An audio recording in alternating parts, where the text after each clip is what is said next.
Okay. All right. I hope this works.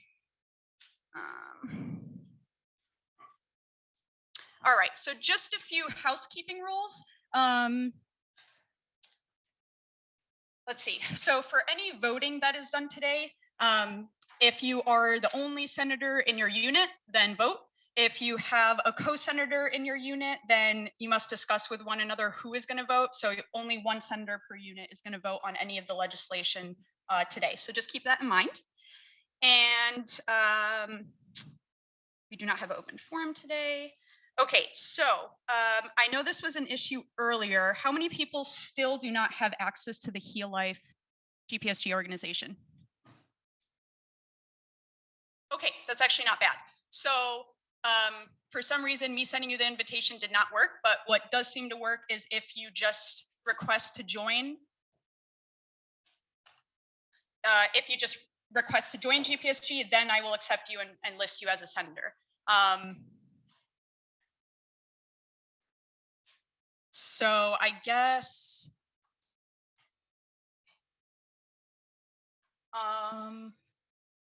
they wouldn't have, you wouldn't have access then to any of the materials. Oh, okay, that's right. Thank you. Okay, great. And let's see. I had something else.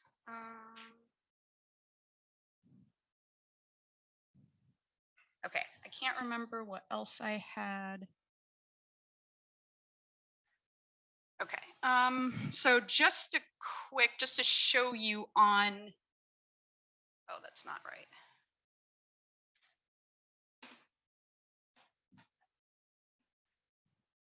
Just to show you really quickly what things we will go over today from Heal Life. So if you were not, oh.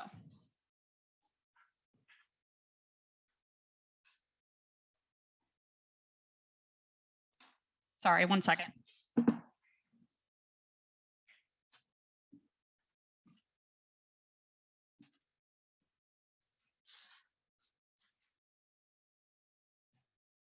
Okay, so for anyone who's not familiar with Heal Life, I'll just go over this really quickly so that you can access the materials for today. But when you enter Heal Life, you should on the left-hand panel here see our little GPSG logo.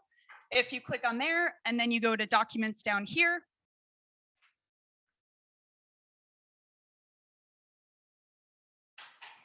and then you scroll down to where it says Senate meetings, and on the right with the three dots, click open. And then this is the 53rd session and meeting 1, September 7th. All right, so here you will see all the, normally in these folders, you will see all the materials that are relevant to that day's meeting. So legislation will be, I will just compile it in a folder because sometimes that can be a lot. So the unsigned legislation for today, there are 6 of them. You can find them here. And then I included here the annual budget, which we will just very briefly go over because I think that really helps understand what we do within GPSG and where we can distribute money. This is a GPSG code. And then I know a lot of people get confused with Robert's rules, and I do too, and I will screw that up today a million times because this is my first time. But here is a cheat sheet. I also printed a bunch out if anyone wants a paper copy. And then the rules for how we sort of govern meetings and voting and all of that, you can just take a look at the rules here. So if any of those help you look along, that's where they will be stored. Okay.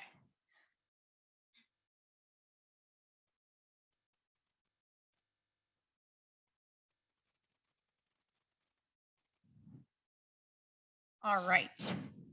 And just to let you know, Theodore, the president, is really sorry he cannot be here today. He has to teach, so, but he wanted to extend his appreciation for you all being here. And I realize this says 50-second session, so good start.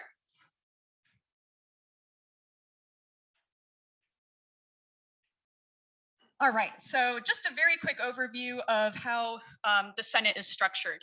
In the training materials that I shared with all of you, there's a way more comprehensive overview of everything within GPSG, how it's structured with our different branches and things like that. But I will not have time to go over that. So if you could just look over that on your own time, there's a lot of resources there that should be able to answer most of the questions you have.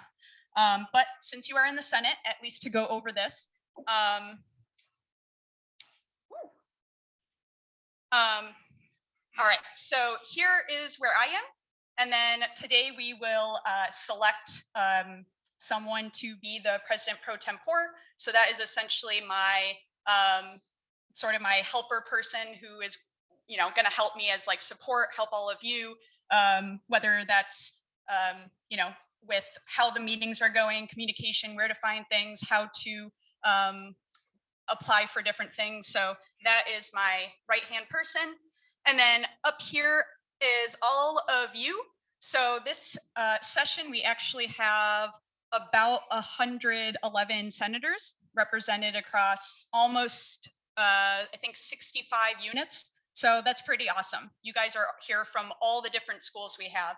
And I hope that you will be able to meet one another and collaborate on projects. And then we have standing committees. So that is what we are going to go over today. We actually did have a lot of people who applied. So thank you for all of you who did that.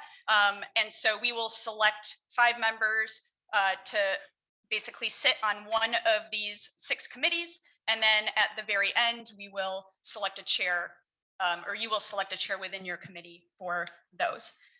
Details on all of these are also in all the training materials, but when we do get to that part, I do have a document that might help you understand a little bit what each committee does. So if you are interested in self-nominating at that point.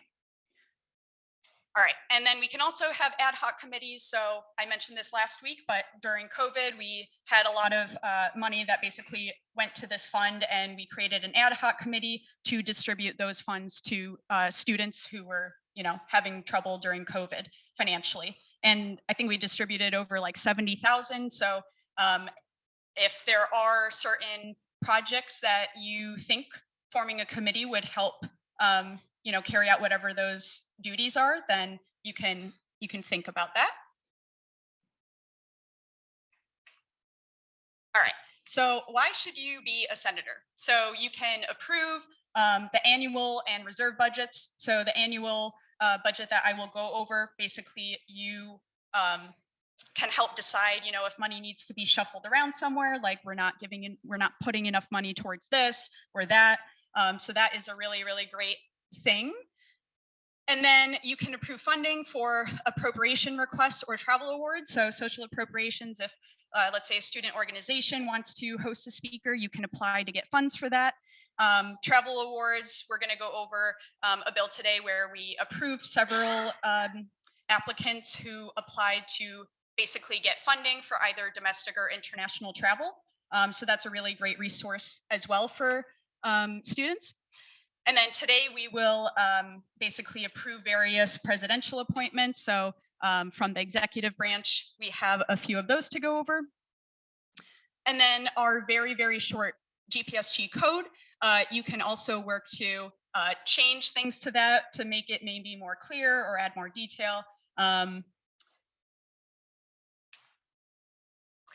And then I think one of the coolest things is that you can, with other people, basically write various resolutions that can support, things for students in your department, across departments. And we will have a training session on legislation because there really is a lot that goes into that, how to review it and things. Today, we will not go over any of that in detail. So for a lot of you, it will be very confusing, but we will have a training on that. So just try to pay attention as much as you can. And hopefully, as we go through more of the bills, it'll make more sense. All right, and I don't know much of that.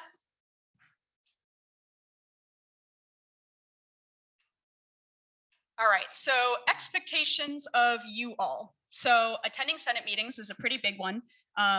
Your unit has to attend at least 6 of the 8 meetings that we have. And that means that if you are one senator, you yourself should attend 6 out of 8. If you have 2 senators, then you can decide together if you want to split that up or all go. So as a unit, just 6 out of the 8 meetings. And then if you join one of those standing committees, that also awards you, extra sort of participation points. And this is, I think I will mention this like later, but if you are chair of one of the standing committees, you do also get a modest stipend with that. Excuse me, so I just wanted to mention that. And one of the biggest things is that you speak with your constituents. So as I mentioned, someone, whether it was you or someone else, saw you as a leader to represent the people within your program and department. So whatever we share in Senate meetings, first, anyone is available to come to Senate meetings. So I didn't want to advertise that for today since we have a lot of, procedural things to go over, but any Senate meeting we will advertise. So if anyone within your program department wants to attend, they are free to. And essentially anything that we do in GPSG, whether it's executive branch planning some sort of event, that is what would be really important for you to communicate with your constituents to let them know. I think that is the biggest sort of, I guess, mishap with like participation at different things and just sort of enacting change is just to get as many people as possible involved. So you all are sort of the liaison with your constituents to allow that to happen. Okay, and then I think the last thing I have on here, so formerly we called it town hall, but now we are calling it like a social gathering just to make it a little bit light. It doesn't have to be something completely formal. Essentially, you apply for some funds and you can provide pizza or drinks or whatever you would like, not alcoholic drinks, but they have NA, and just get people in your program and department together and just talk. If there are concerns, issues that you would like to bring up, that other people would like to bring up, and that you would like to address here at Senate meeting, that is essentially the purpose of that. So just hosting one of those is just an additional responsibility there. And also try to be engaged during Senate meetings if you can. I know it can be hard at the end of the day and with so many people here. This is a really, really awesome room. And if you see in front of you the little like mouse pad thing, that's actually like a microphone. So if you would like, maybe if we can't hear you or speak softly or whatever, you can use that. And actually, maybe it's a little creepy, but when you do speak into that, the camera will zoom in on you, but that might be nice for people on Zoom to see who is speaking. And it will only, I think, show up on one screen, so it won't be, you won't be blown up on all the screens. All right. And won't mention this today because just trying to keep time here at 2 hours, but a part of the training that especially Theodore would like is for you to read the relevant sections of the code that at least pertain to senators. So the code is really long. There's going to be stuff there that you don't care about, but at least reading, I don't know if everyone, at least reading titles 2 and 9 of the code, I think will really help you understand a lot of the stuff that we do here. All right. So to speak, please raise your hand. If you're on Zoom, if you could use the raise hand feature. I don't have a support person today yet until we elect the president pro tempore, but I will try to check in on the Zoom after I ask, if anyone has questions or anything. So I will try to be aware of that.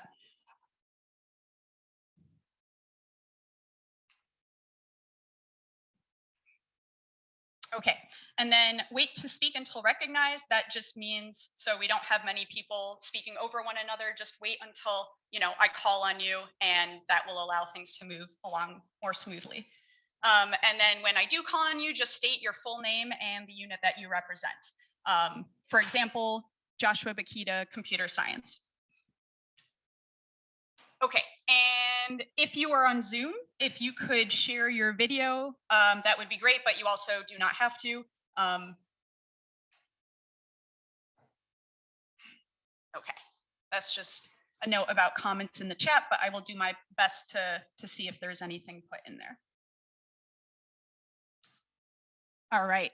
Does anyone have any questions so far? Okay, cool. All right. So this is just a reminder, I mentioned this earlier, but when we go over the legislation, just one senator votes. We will be voting through Heal Life, so you will need to get access to that. If you do not have a computer, I could maybe just throw up really quickly a QR code for people to access, but hopefully at least one senator does have access, at least to Heal Life. Okay, and I know that everyone signed in. Hopefully everyone did. If you did not, just try to grab the attendance sheet before you leave today. But voting is required for your attendance to count. So just want to make that clear. Okay, well, easy enough. You don't have to go there now, but for ballots, you can just go to the main GPSG page. And I think when I publish a ballot, I think it goes live. And so you should see something that pops up on the main page for voting. We will try that out. Okay, and so since we need to know what your name is and which unit you represent for voting, when you do vote there, before looking at the actual bills, there will just be a quick form, senator information form that will ask for your full name and just to select which unit you're in. So that's all that will be asking for. And make sure to click submit on the final page so it gets counted. Okay, voting on motions. So I believe since we are in person, we would do a voice vote. So I essentially would ask, I think you would respond either with yay or nay, or raising your hand. Not sure which one is the best. But if you are on Zoom, I didn't think about that. I guess if you are on Zoom, I don't know how to make a Zoom poll. I forgot to look into that, but I think if you raise your hand, I think that will be okay because there's not many people on Zoom, so I could just take count of that. Okay. That reminder is there a million times about one senator, so hopefully that won't be easy to forget. Okay. So you do have the right to abstain from voting. And that might be because you might not have enough information, you didn't get enough information before, or you weren't able to look over a resolution, and so you're not informed enough to make a vote. And yeah, so I would say in that case, if you do have a second senator, I would recommend asking them if they could vote, but I don't think that normally comes up. All right.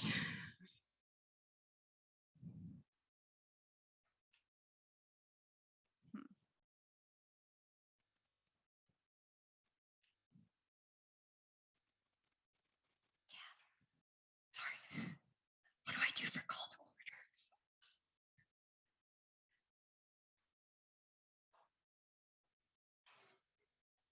Oh, thank you.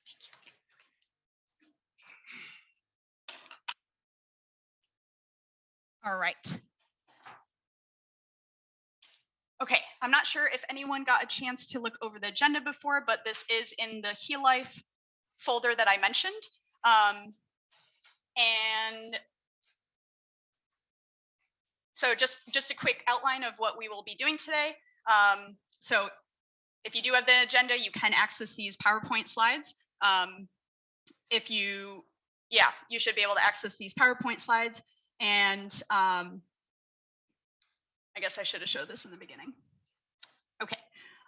So we will not go over the standing rules today.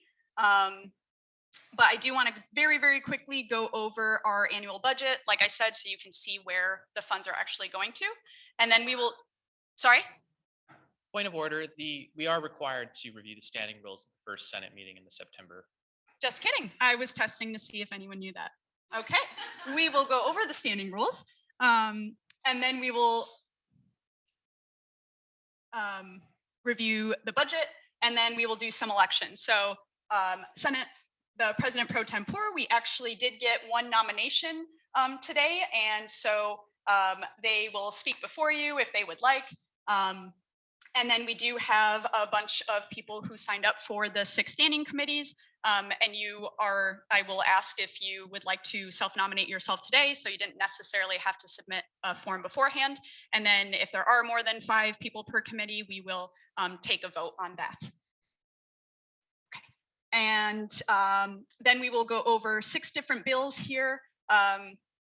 And then we do have a bunch of updates from various exec members, as well as we have the undergraduate, the undergraduate vice president here. And Theodore will not be here, but I will fill in for him. But I think everyone else will be here to provide some updates for you. And I think there are some really, really cool events and opportunities going on. So I think that will be exciting. Okay, and then we will vote on these resolutions, whether to pass them or amend them or anything like that. And like I said, that will be done through P-Life. And then go over the results. And then there are just some announcements to make at the end. So let's see how to do this. Hi.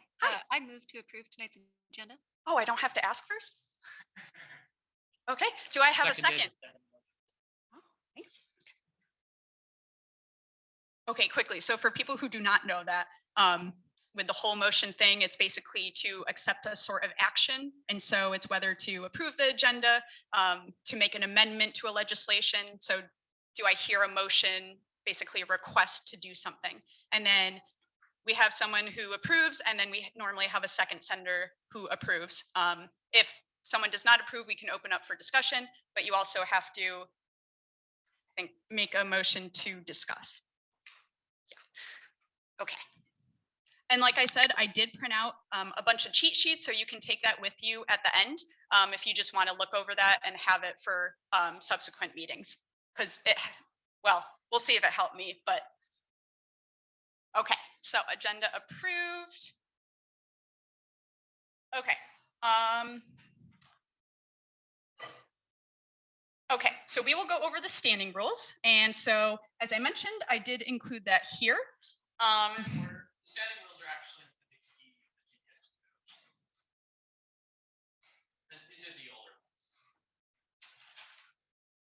They're the same, except they have fixed standing. Thank you. So as you can see, very, very short GPSG code, but has a lot of relevant information. Okay. All right. So let us go over the standing rules. I move to approve the standing rules, GPSG Senate. I second the motion. All right. And are there any objections? Okay, and with that, I approve the motion. No. What? The motion passes. Does anyone else want to stand up here? Okay, well, so we went over the standing rules really quickly, but if you do want to know how anything works, I do recommend looking over that.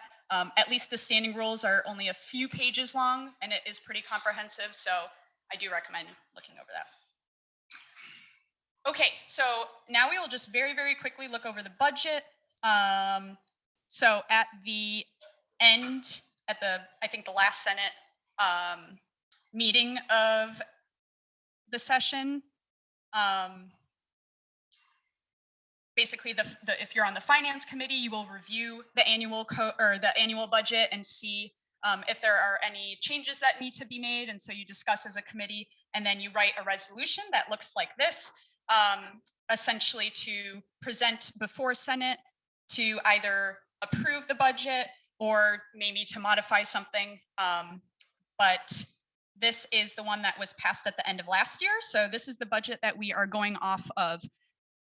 So we have about 120,000 in our reserve fund, as you can see up here. And so I'm gonna skip over this part and just kind of go over the things that might be more relevant to you. So this page right here, expected expenses, essentially will have the compensation amount for certain roles. So as part of cabinet and executive branch, there are different director positions. Some of them will give updates today. On the top here, this is the executive committee. So also, we will have a couple updates from those individuals today. And here are Senate stipends. So as I mentioned, if you are chair of a committee, you do receive a stipend. And then there are some others in the judicial branch here. Okay.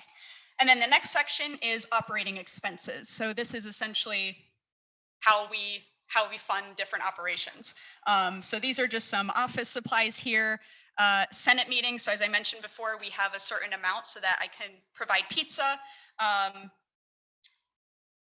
And it would be awesome if maybe that was increased a little bit next year. And then there are funds that go to programming. So we had an orientation event this year during graduate school orientation. And so we hosted a little social in 500-degree weather, but so some funds to go towards that. And then we also have one thing to note is that we do have 5,000 that goes towards various cabinet projects. So they can request money to fund, various initiatives. I think we might have, I don't think we have anyone today who is mentioning the use of any funds, but I have used them in the past to fund certain things, and that's really great to support various projects. Okay, and then we have, oh, yes. Sorry?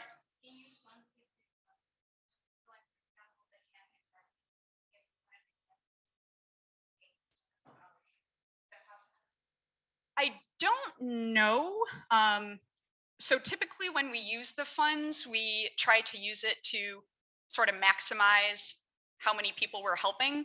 I guess, there's only 5,000 in the cabinet project fund. So if it was like, yes. Yeah, so student fee might not be turned into things like scholarships or endowment funds. So it's just how the student fee money works. So we can't use it for those purposes. Thank you. And sorry, just a quick reminder, because I do want to try to get to know everyone. If you could just say your name and the unit you represent. That's okay. And this is Brian. I forgot. I should probably mention him. He is the advisor of GPSG, and he is amazing. And yeah, so thanks, Brian. All right.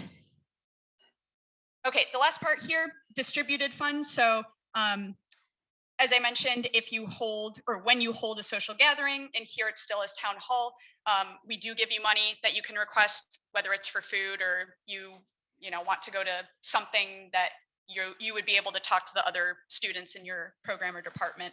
And then allocations here. So your attendance here, your responsibility to hold a social gathering, and basically any other additional opportunity that might not be required, but is an addition. You can essentially gain participation points so that if at the end of the year you are in what we consider to be good standing, then essentially we would allocate a certain amount to you that you can use for your department, for a social event, let's say. So in my department, previous senators, Claire and Manny, they hosted at a bar, just a big social thing. We got food and stuff like that. And so I think that's a really great way to sort of celebrate your participation in GPSG. And then we have various grant funds. So as I mentioned, travel awards, students can apply to that, which is really, really awesome. We have a good amount of money there, but it's very competitive. A lot of people apply, as you will see with one of the bills today. Unfortunately, we cannot fund everyone, but we do have a good amount that goes towards that. And then Senate social appropriation. So for, we like to support other student organizations.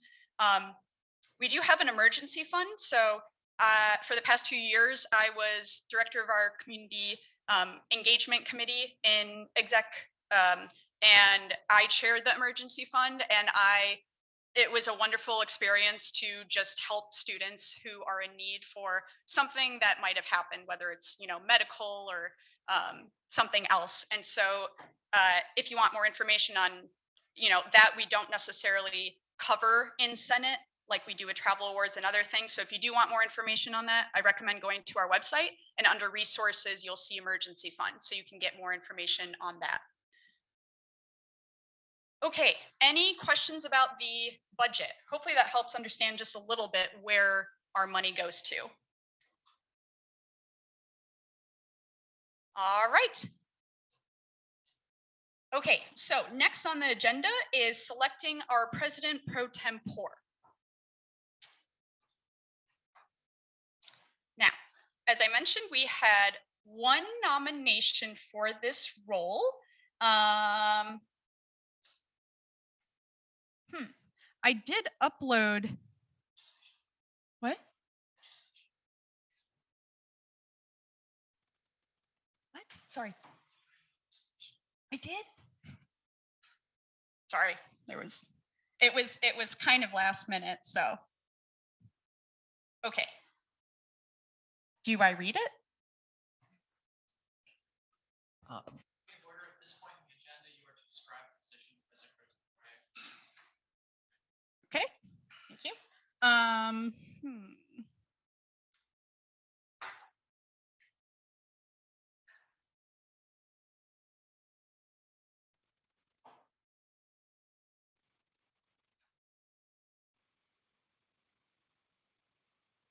Oh, I was looking on the budget. Okay. All right. So overview of President Pro Tempore. Sorry, I thought it was tempore. All right. So in this position, what essentially you are responsible for is strengthening the ties between our legislative and executive branches. So you all are part of the legislative branch. Our executive branch is made up of the executive board. So me, the president, various VPs, some of which you will hear from tonight, and then also the cabinet. So a lot of directors in there that do wonderful work, and you will also hear from some of them today. So really strengthening the communication between the branches is super essential, because the cabinet members are essentially the ones that sort of carry out all the, projects and initiatives that we do. And so knowing what those are and communicating them with the rest of Senate is a pretty big responsibility of this. And you essentially advocate on behalf of the Senate. And you, like I mentioned, would be my right-hand person to help me with Senate meetings and support for senators and all various things like that.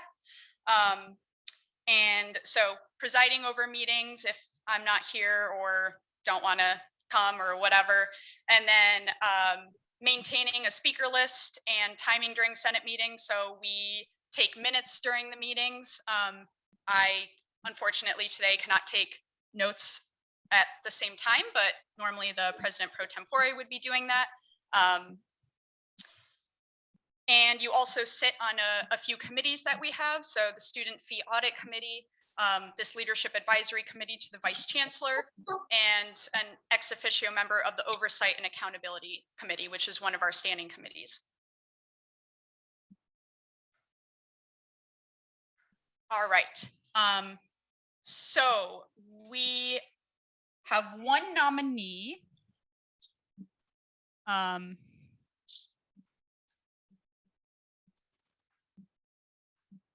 Don't know if I'm supposed to read over it. Yes.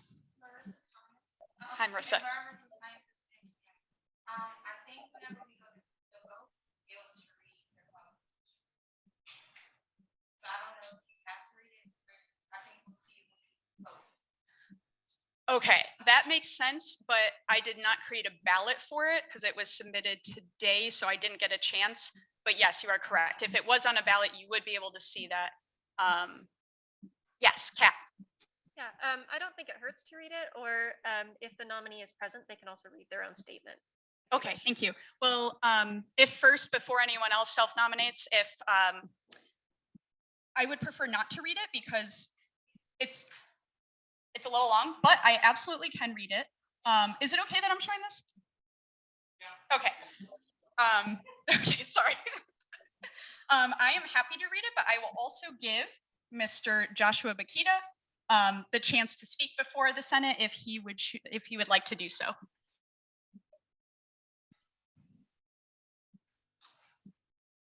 Sorry, it's sweaty. Thank you, Senior Vice President Vidrasco. So I am Joshua Bakita, current Senator for Computer Science. I lay out a number of past things I've done here in student government in my letter and details about what I'd like to do. You're welcome to consult that if you'd like more details. But right now, I'll just sort of give you a quick overview of I've been in student government for 7 of my 8 years I've been at UNC now. I've been here as both an undergraduate and now a doctoral student. I care a lot about making sure we fulfill our duty to excellence, integrity, and service as graduate and professional student government. I try and live these out in the work I've done, whether that's the finance committee, as a senator, or in other positions. And I'd be honored if you'd consider me for the role. So that's all. Thank you. Thank you, Joshua. Thanks. First, does anyone have any questions that they would like to ask Joshua? I have a question, Senator Melosi from HPM. Joshua, can you expand or elaborate in what your roles have been here within GPSG? Thank you, Nicholas.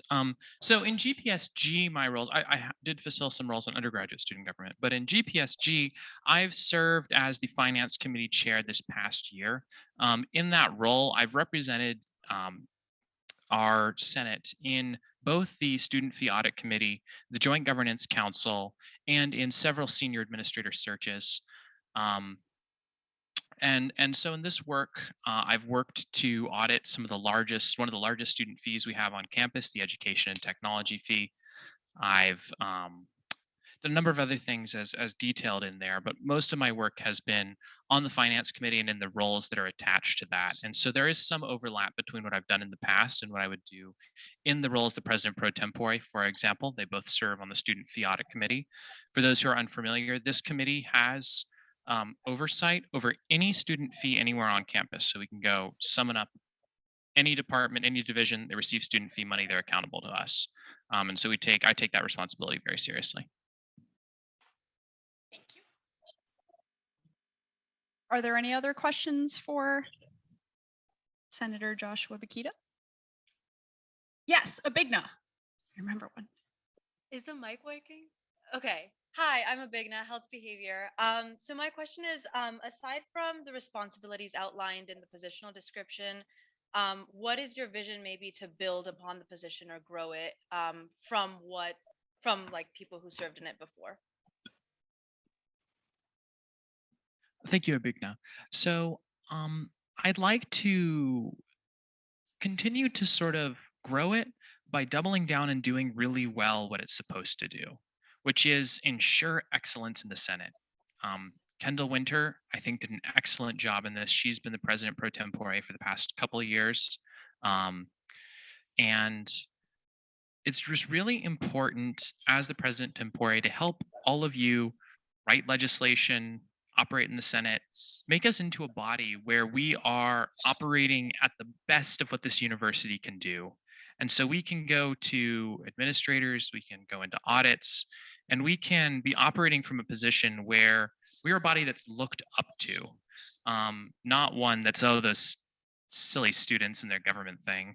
And I think that just by making sure we do things really, really well is the best way to maybe not grow myself, but to grow the Senate and to grow our authority and to help graduate students.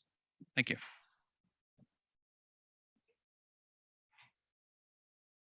Anyone else? All right. Do I need to motion this? Is there anyone who would like to self-nominate for the position of President pro tempore? Not everyone at once. All right. Seeing as there are none, do I motion? I'm sorry? I move to approve the nominee. I second. A second. All right. Are there any objections?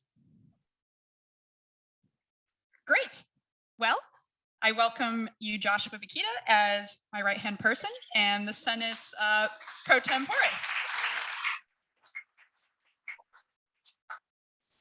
Thank you. All right. Next order of business. I guess my fancy QR code wasn't necessary.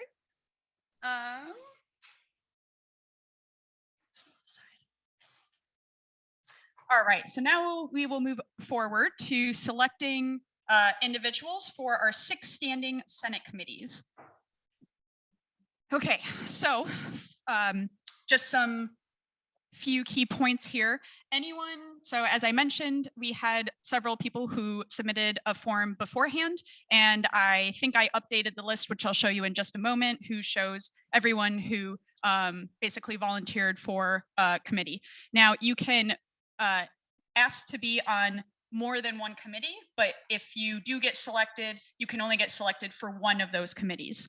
So you can express interest in more than one, but you will only get selected for one if there's room. And so anyone here can self-nominate them from the floor. And if there, are more than 5 individuals per committee, then you can say a few words to the Senate as to why you would like to fill this position. Okay, and if there are only 5 members per committee, then we will vote them in by unanimous consent. Otherwise, if there are more, then we will select members via ballot that Elena did not make. So, all right. And for selecting the chair of the committees, if you could just stay for a few minutes afterwards, we will just have a short breakout session so you can select who you would like to be the chair of the committee, of your own committee. So, all right, and the 6 standing committees here, so just a quick overview if you are unfamiliar with them. The Finance Committee considers everything related to the budget. So the annual budget that I showed you, they are responsible for reviewing and changing that, and any other financial aspects. So sitting on the appropriations, so student organizations who apply to receive funds for some sort of event or initiative. If you are part of this committee, you would review those applications and award organizations for that.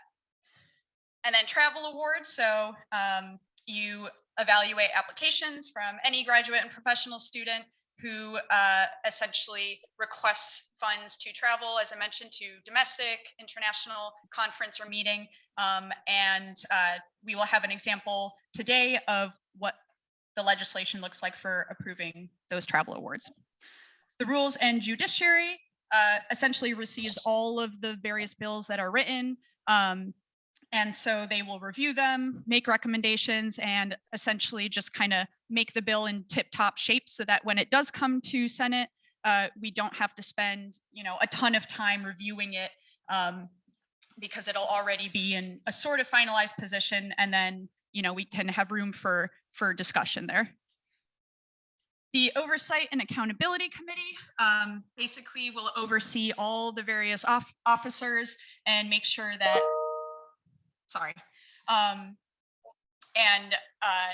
so essentially you will oversee all the various officers and make sure that, people are abiding with various rules and procedures and things like that.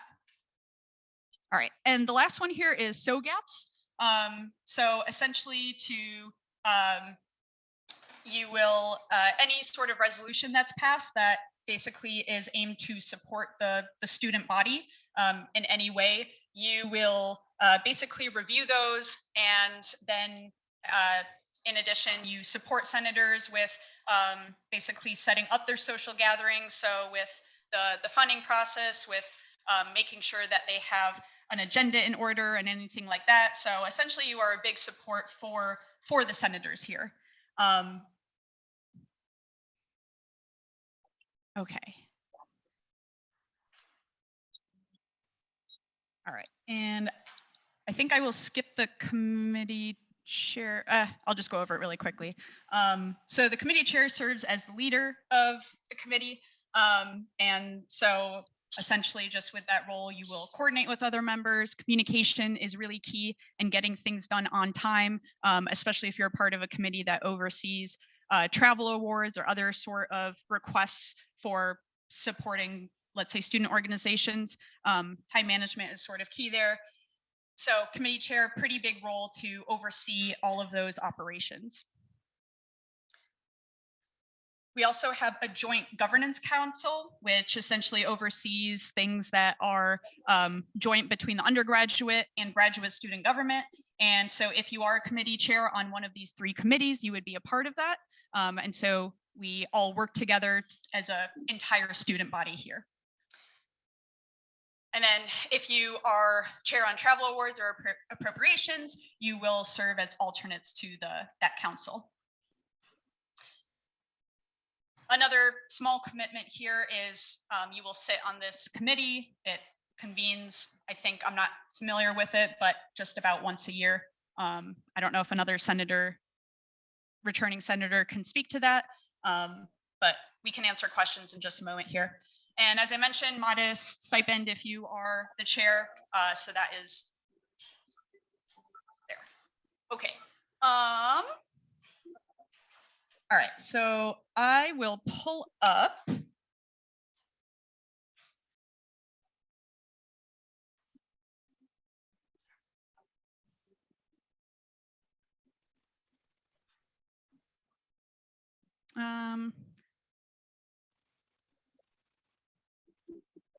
Okay. Okay, so here I just compiled everyone who submitted an application up to some point today. So if I missed you, please let me know. But this committee interest document is also in the Heal Life page if you would like to take a look.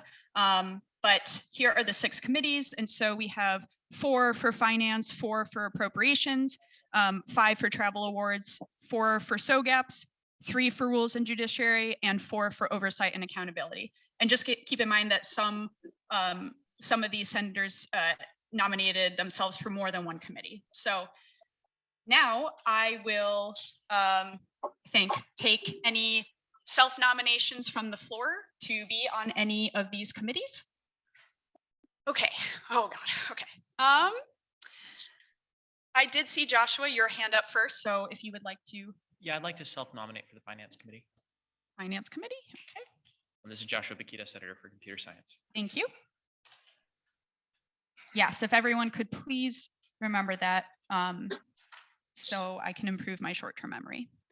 Okay, and just really quickly here, I know I saw a bunch of hands, but I'm just checking the chat here. So, okay, so Megan would like to self-nominate for travel awards. Sorry, I'm just trying to see the last name here. Megan Blackwood. Okay.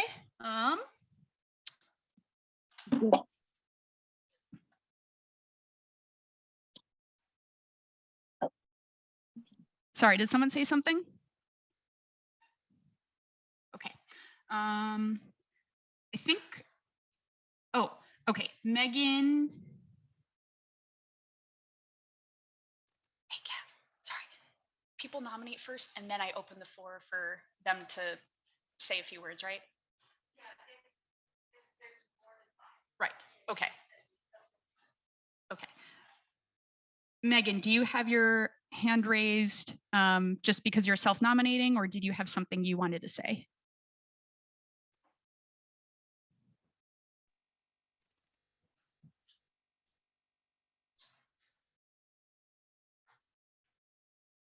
I'm not sure how this works.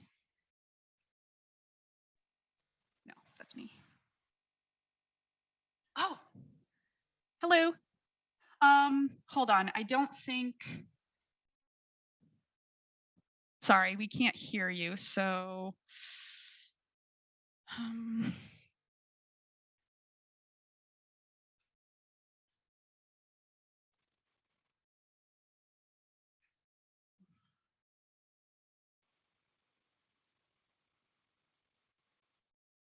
hmm.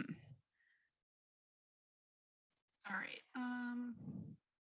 Oh, okay. All right. She is fine. So, all right. Sorry. To continue. Yes, over here. And please say your name and unit if you can.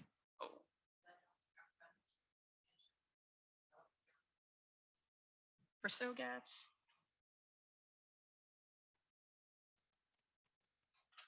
I'm sorry, could you say your name again?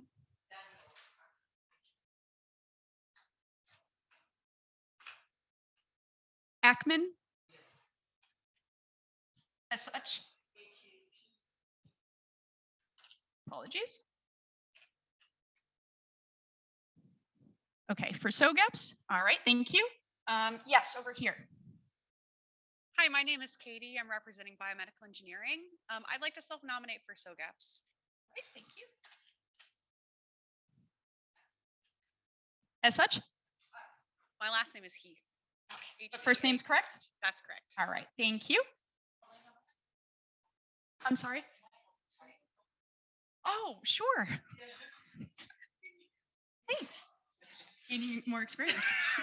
Thank you. Yeah, Okay, I don't have to worry about spelling. All right. I'm gonna spell poorly. Yes. Hi, I'm Mayur Krishna from the PharmD unit, pharmacy. I'd like to self-nominate for the Appropriations Committee. What was your first name? Could you just spell your Yeah, I name? can spell it. Mayur with an M. And then Krishna. Thank you. Thank you. Question? Yes. Appointment? No, that is a separate process. I do have some information on that. You can ask me at the end and I will. Yes, you in the back there. Hi, my name is Noah Lyman. I'm representing economics, and I'd like to self-nominate for the Finance Committee. Thank you. Noah. Lyman. Oh, Noah, Noah. And then Lyman. Thank you. Thank you. And yep, Riley. All right, my name is Riley Stahl, and I'd like to self-nominate for the Rules and Judiciary Committee. Thank you. Sorry, I'm going to cover this side first and then I will get to you, I promise. Yes. Hi, Chris Brem, Sociology. I'd like to self-nominate for Travel Awards. Thank you, Brendan. I didn't hear your last name at all. Sorry, my first name is Chris. Oh. Wait, I heard Brendan. Yeah. Yeah, and my last name is Brem. That's BRE. H as in home, and M as in mouse. Awesome. I am definitely hard of hearing also, so this is gonna be really fun. I'm glad I selected Yeah. you. Thanks for volunteering. I self-nominated. Yeah, you did. Yes. Hi, my name is Philip Netty. I'm representing the Public Health Leadership Unit. I'd like to self-nominate for the Rules and Judiciary Committee. Awesome. Thank you.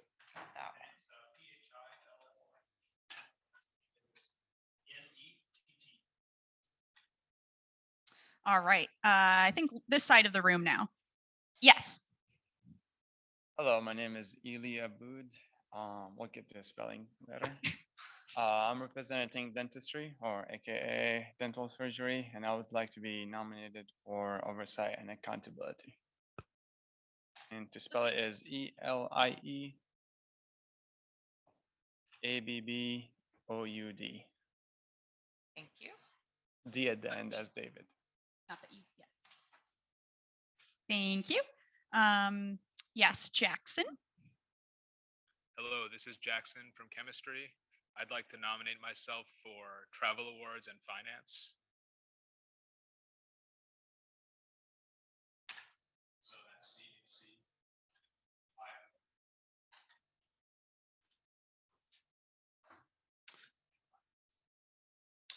don't know. I don't think we're putting it down for, No, yeah, oh, up there. oh, I have to put it. Here, so he's self-nominating for 2. Oh, Yeah, you oh, can just oh, copy oh, and oh, paste. oh, got it. I thought you were saying your affiliation. Sorry. I'm not official. All right, anyone else on this side? I know I saw more hands. Yes, yes, you, Zoe. yes. Hi, I'm Zoe Henderson with Maternal Child Health, and I'd like to self-nominate for SOGAPS. Spell her name. She's my student.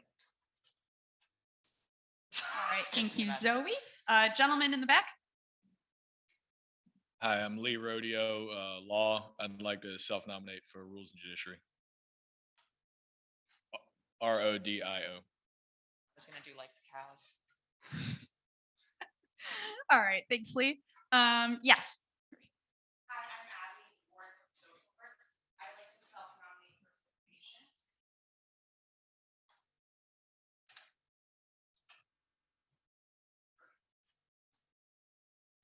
All right, thank you, Abby. And yep. Hi, I'm Nathan Quinn from the English department. I was going to say I'm on this list 3 times, so I think we might be able to avoid voting on all these committees if those of us who have nominated ourselves multiple times would remove ourselves from a couple of these. Is that kosher? You can absolutely remove yourself from any committee, but Okay. Well, I'm not sure. Like, if those of us who have nominated multiple times would like to confer and try to decide where we would like to be, that might be something so that we can avoid all voting. But I don't know if other people feel the same way. yeah, we could try to do that. So after I get everyone on there, we will see how many we have, but it looks like way more than 5. And so first I will ask if anyone wants to remove themselves, I guess, from the list. And then if we still have more than 5, then we can proceed then. Oh, thank you. Yes, sorry. Hi, I'm Ellen from Bioinformatics and Computational Biology. My co-senator, Alice Woolard, wants to self-nominate for appropriations and travel money.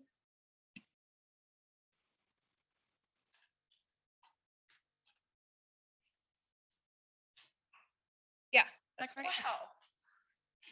And travel awards. Thank you. All right. Yes. Hi, my name's Elena Cliche from Public Policy, and I'd like to self-nominate for SOGAPS. And that's ALAINA, P as in Paul, LAUCHE.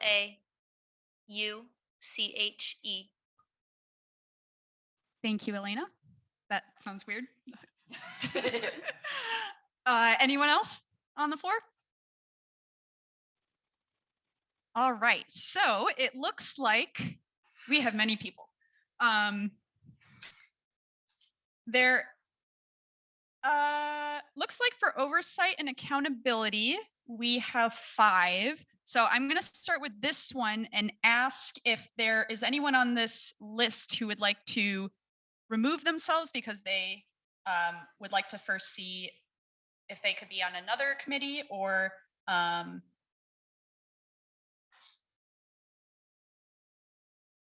Nicholas. Nicholas, Health Policy and Management. I nominate myself to remove myself from oversight and accountability. Okay. Yes, Riley. Riley Stahl, Master's of Public Administration. I would like to remove myself from Rules and Judiciary and put myself on Oversight and Accountability. Isn't it REIL? Did I do that? REILLY. That's right. Okay. I knew one thing. Okay. Sorry. You would like to remove yourself and put yourself On Oversight and Accountability. Thank you. Okay. I guess we're opening it up to all of them. Sorry. I guess that's easier. Anyone else would like to remove themselves from one list or add to another? Yes, Jamie. Jamie Andrews, Master of Public Administration. I would also like to rescind my self-nomination for Rules and Judiciary. Okay, thank you. Yes, in the back.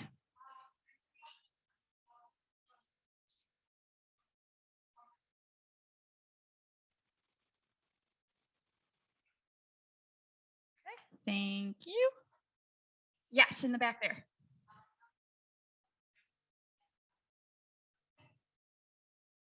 Sorry, remove yourself from which one?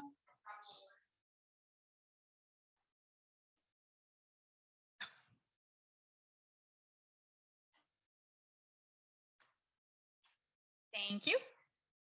Yes. Nathan Quinn from English. I'd like to remove myself from travel awards as well.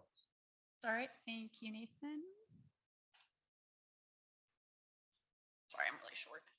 Anyone else? Yes.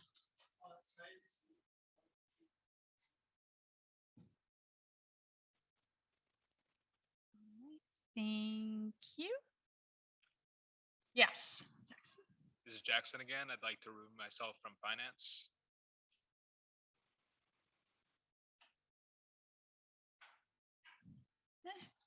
Anyone else? So just to scroll down so you can see what the list looks like.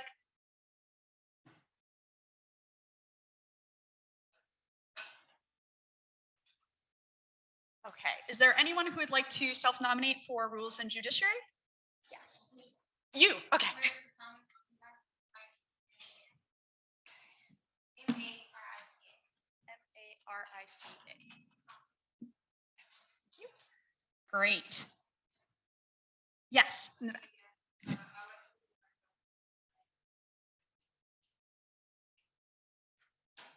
And move it. Just okay. Just remove it. All right. Does anyone? Nathan, Nathan Quinn, one more time. I want to remove myself from appropriations. are you left on any? I see that now. Yep. Meyer. Mayor Krishna from Pharmacy. I'd like to remove myself from appropriations and on to oversight and accountability. Sorry, you said move it over, right?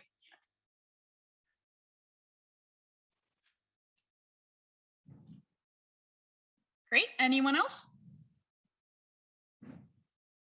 All right. So we have 5 for oversight, 5 there.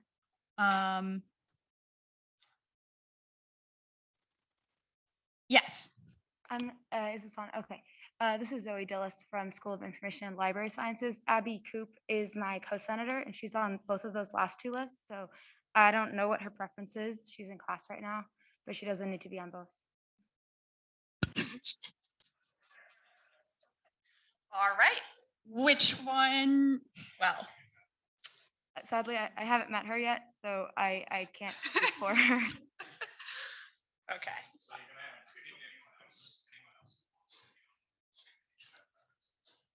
Yeah, I think I would agree with that.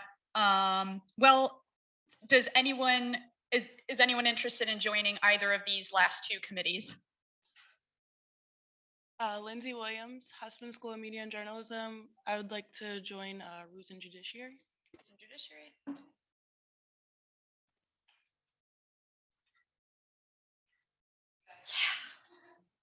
felt good. Okay, so I think that settles it for both of those. And before taking before confirming those 2 committees, do I go over the other ones first? Okay. All right. So we will start with finance. Would anyone who's wait? Oh, there's 5. Just kidding. Point of order. So I noticed Earl Hahn is listed on 3 committees. I'm not sure if he's present or if he would like to decide which of those 3 he wants to be on. Who did you mention? Earl Hahn. Is Earl Hahn here? Is Earl Hahn on Zoom? Nope. Okay. Does someone want to decide for him? Okay. Well, let's see. So we have him on there. Travel. Okay. Well, I will keep him on finance.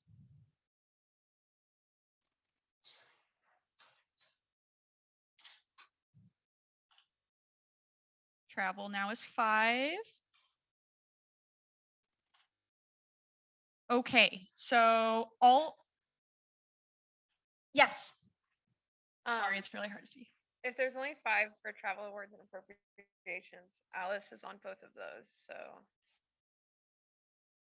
I'm not sure what her preference is, but I guess you can take her off appropriations if anyone else wants to be on that. I didn't notice that. Thank you. Would anyone? Yes.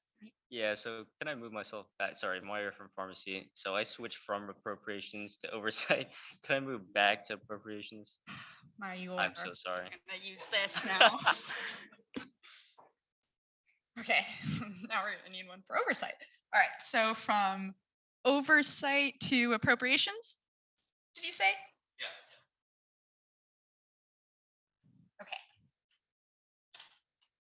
All right, and let me just check to see if there are any other duplicates because I did not check that.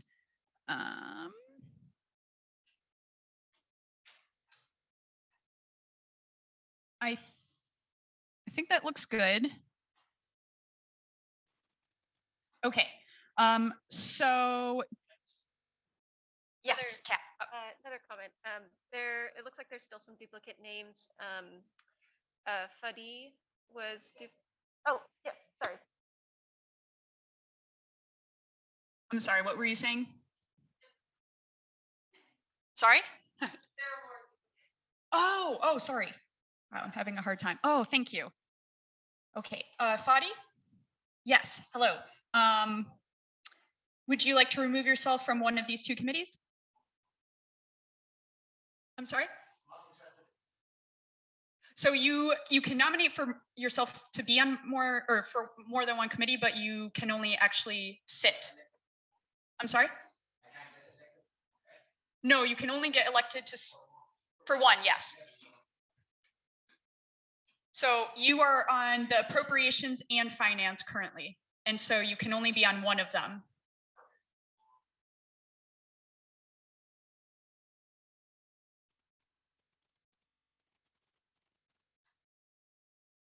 Appropriations? All right, thank you. And now we are back. Would anyone maybe from the SOGAPS committee like to join appropriations?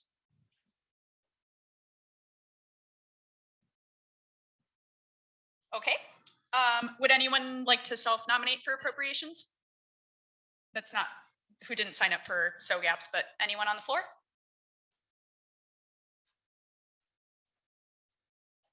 Yes. Riley Stoll, I would like to self-nominate for appropriations.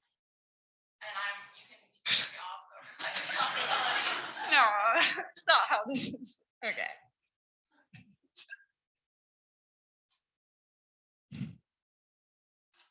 Okay, we are closing finance, appropriations, travel awards, rules and judiciary. To start, excuse me, still need 2 volunteers for oversight and accountability. If possible, if anyone here is a returning senator and would like to answer any questions about what goes on in this committee or just wants to give some sort of overview. Yep. A point of clarification, is it the case that if we don't fill them up, we're basically going to get randomly selected and put on committees? Yes. Yes, Terry. Yeah, no, Terry Sandin from psychology. I'll hop into oversight and accountability. All right. Thank you, Terry. Is that correct? All right. One more brave soul.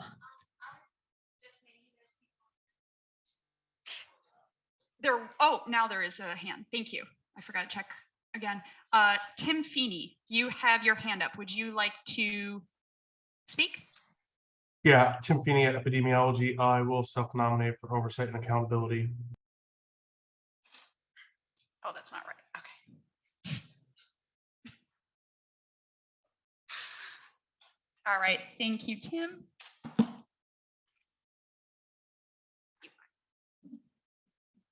All right. Thank you, everyone. So the last one that we have to go over is SOGAPS. Would anyone like to remove themselves from the list?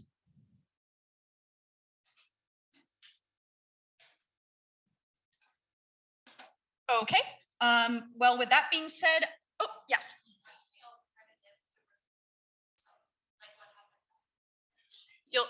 If you remove yourself, or if you don't, sorry. Oh, I will give everyone the chance to speak for a couple minutes before the Senate to express why they would like to join and qualifications or anything like that. I would like to self-nominate to remove myself. Lena.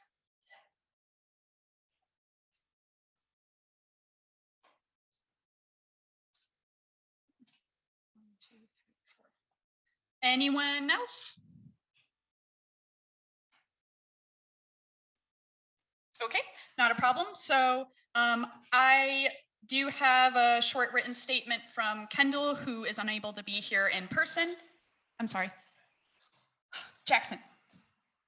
I'm not sure exactly how to suggest this, but can we make sure that they're all here, all 6 of them, and that they all can say that they still want to do it?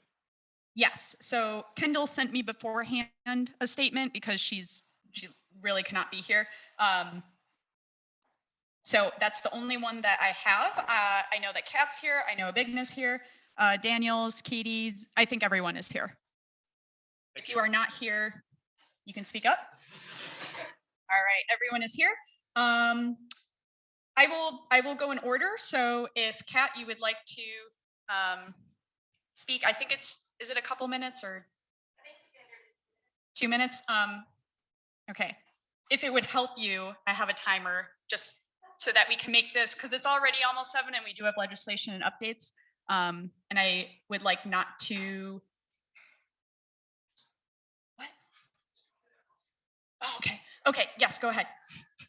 Oh, yeah, Kat Furtado Selna, microbiology and immunology. So I'm interested in being a part of the State of Graduate and Professional Students Committee.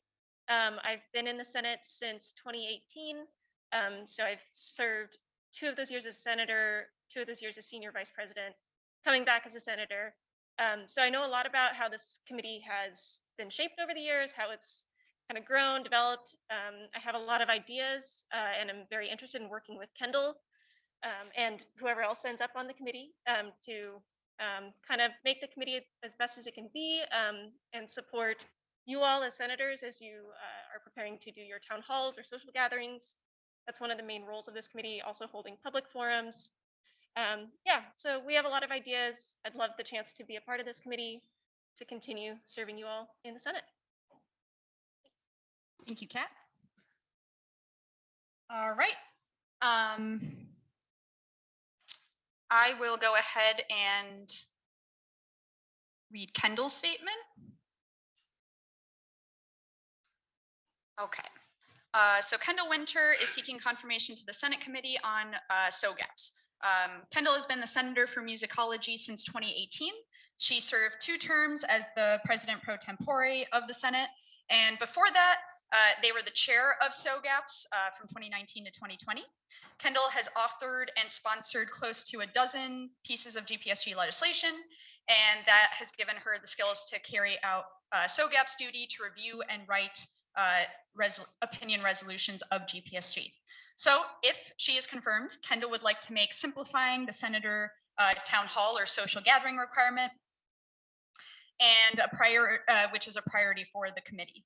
And she would bring vision, extensive prior experience, and an encyclopedic knowledge of, which I can attest to, of the GPSG's organizational structure and governing documents to this role. Thank you. All right. Okay, Abigna, would you like to?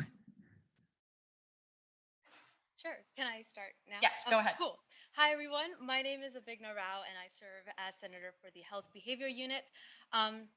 I think I'd be an asset to the SOGAPS committee, particularly because I bring experience with community outreach and advocacy related projects to the table. My biggest example of this is for the past 4 years, I served on the executive board of the Residence Hall Association at my undergraduate institution, through which I was involved in numerous projects for campus campus change that strive to advocate for student and community needs. So I have a lot of experience in serving on committees similar to what SOGAPS would be doing. Specific examples include overhauling the dining services and counseling services at my previous school. So I'm also familiar with government-like structures and the many roles that groups like this one can fill on a university campus. I recognize that serving graduate students is a different ballgame than undergrad, but I'm committed to keeping an open mind with this, and I believe the skills that I took away will serve me well in helping to support the student body. Thank you. Thank you, Abigna. All right, next on the list, we have Daniels. My name is Daniel Apan, and I'm interested in this subunit because as an international student, I am looking forward to supporting senators and also supporting them to be able to hold town hall meetings. So international students specifically, and also new students can feel a sense of belonging. I have been a president in my undergraduate student union, and I have a couple of experience. And after undergraduate, I've served as a community development practitioner in over 12 countries. And that had helped me to be able to mobilize community, to be able to advocate for things that are important to them. And as students and graduate students, I feel there is a need for specifically new students and international students to feel welcome, to have a sense of belonging, to have a support system so that they can thrive. And this is one of the reasons why I want to be in that committee. So if confirmed, I am hopeful that I'll be able to support them and help them to thrive in this place. Thank you. Thank you, Daniels. Next up, Katie Heath. Hi, is working good? Okay. Hi, everybody. My name is Katie Heath. I am the representative for biomedical engineering. I am a fourth-year graduate student, and this is my first year as the representative and being in GPSG, but I have been a representative working in outreach in my department.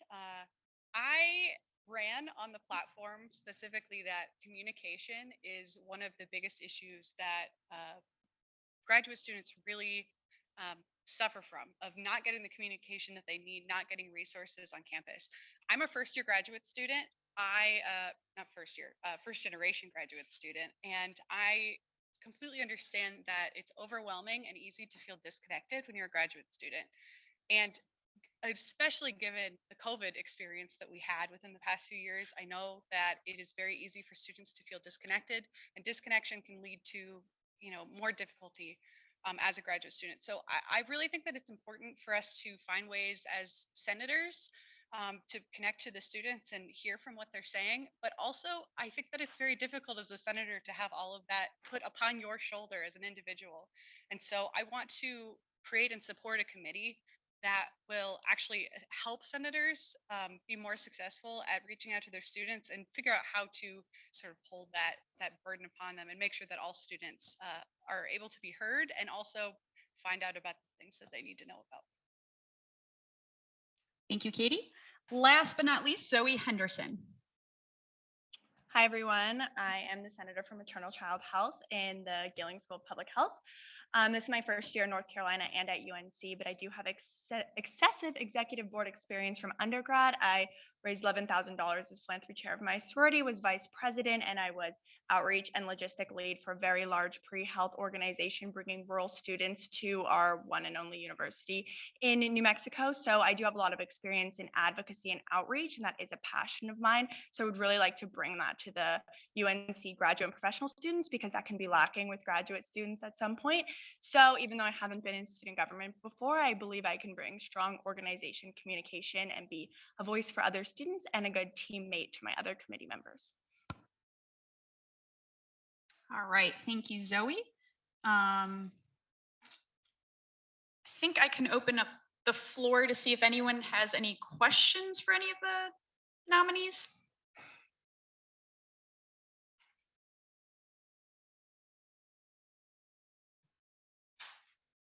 All right, seeing that there are none, I am going to open up a ballot right now so that in just a moment you can go on HeLife and I think something should just pop up if the election is live, and you can select for the 5 members that you would like to sit on the SOGAPS committee.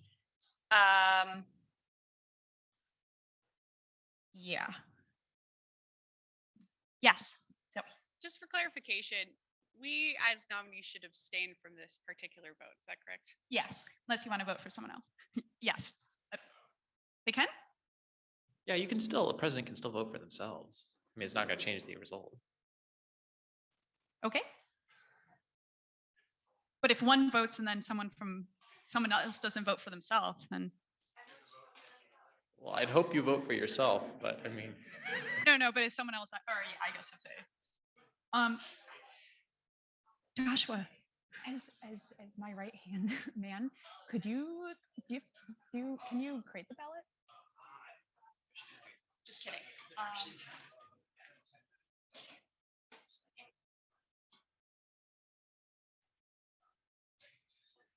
That's a great idea. Okay, thank you.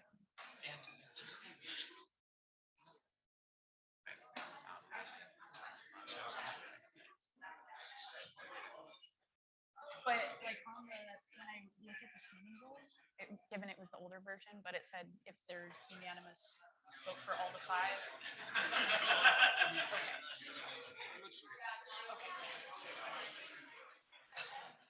All right, so since I have to create the ballot, I will do it when we have exec updates. So we will vote for the committee at the end, if that is okay. All right, does anyone have any questions?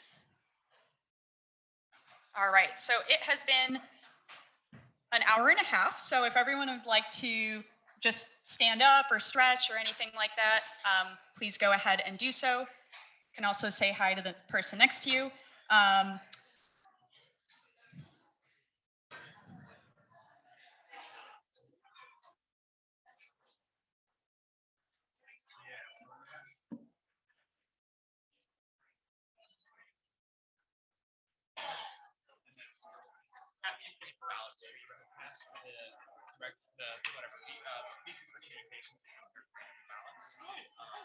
Okay, so I can show you really quickly if you just give her the list of names.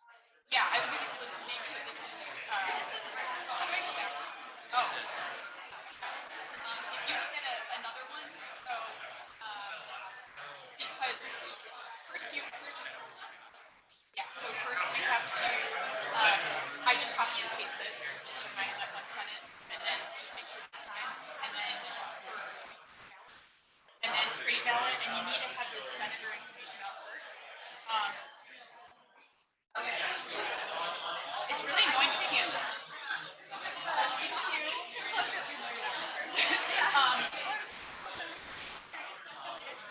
Yeah, thank you. Oh.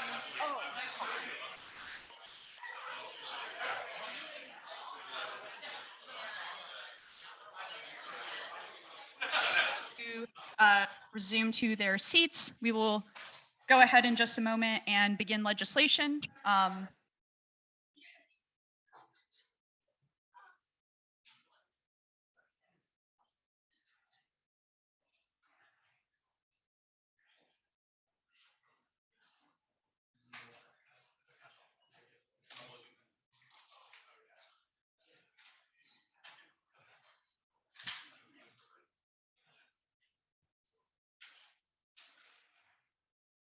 Radio.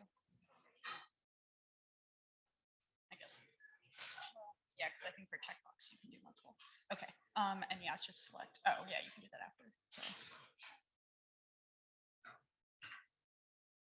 Can you double check? Yep. Sorry, just one moment here.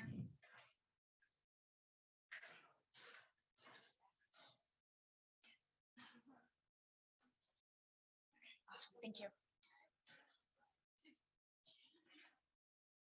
All right, so the next order of business is to review the legislation that we have for today.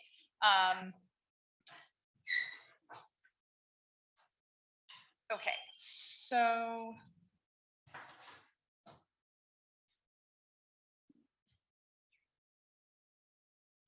and if you go into Key Life, unsigned legislation, all of them, you should find them here. Yeah, I don't have my own. Oh. Okay, so these are the legislations that we will go over. So just a quick note for this, the Senate has the right to motion to limit speaking time per person so that we don't want to be here until 10 p.m. And if you could introduce themselves, like usual, your name, your program and the position to, oh, sorry. This is for confirming appointments. So yeah, so we will have a few people today, like VP for finance, VP for communications, and you can limit the amount of time that they have to speak to their qualifications if you would like to listen to that. And the individual will introduce themselves as such, and then the floor will be open if you would like to ask any questions. So you can make a motion for discussion for any given candidate if you wish. And if the motion passes, then, sorry, this is old, this should be updated, but if the motion passes, the nominee does not need to leave the Zoom room. They can stay, but they can also leave. I don't think any, there are a couple people, I don't think anyone being confirmed is online. I think they should all be here, so that shouldn't be a problem. Okay, and then we will take a vote to pass the motion or not. Okay, so I have all the ballots created. So once I make those live afterwards, you can go to the GPSG site and vote there. Oops.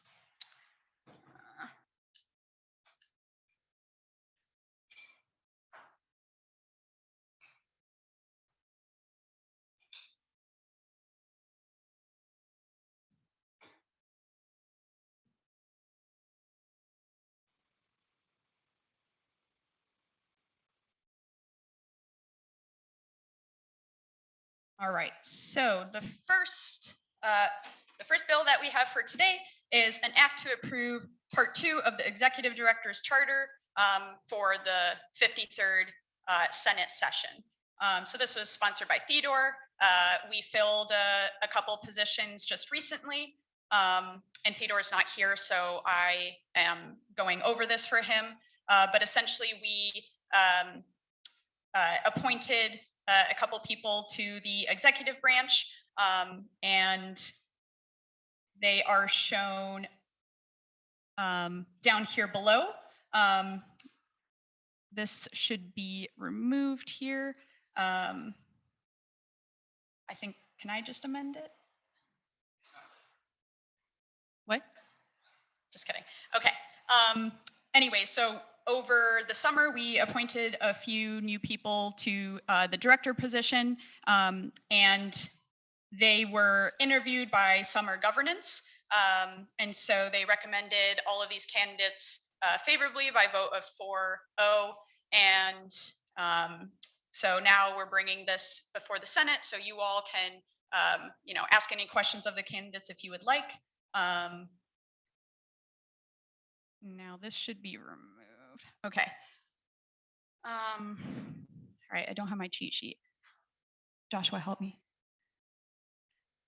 Do I hear a motion to just no? I think the candidate can now come and present themselves for each of these. And then after each, we can enter discussion.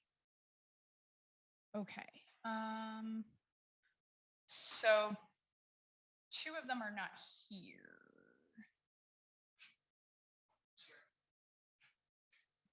Don't think, yeah. Okay. Well, we will go with this one right here is on a separate bill, so just ignore that for now. So the individual we will have speak is Brendan Chambers. So he was elected to the Director of State Relations position, and in this position, they are responsible to work on issues related to the laws of the state and various policies that affect students. So I don't know if Brendan was, he was going to provide other updates, so I don't know if he was prepared for this, but if Brendan you would like to say anything to the Senate, feel free to. Yeah, sure. Hi, everyone. I'm Brendan, hopefully soon to be Director of State Relations. I'm from the Department of English and Comparative Literature. My update will be more specific, but just kind of general goals for this year, general kind of projects that I want to work on. The two main things that I'm going to focus on this year are to increase graduate stipends. That's kind of primary goal, and then another equally important goal is to try to streamline the in-state tuition process for graduate students. So hopefully those are worthy goals in everybody's minds. They are in mine. So I think that's all I have to say. Thank you, Brendan. Open up to discussion. Oh. Do I hear any motion to open up the floor for discussion?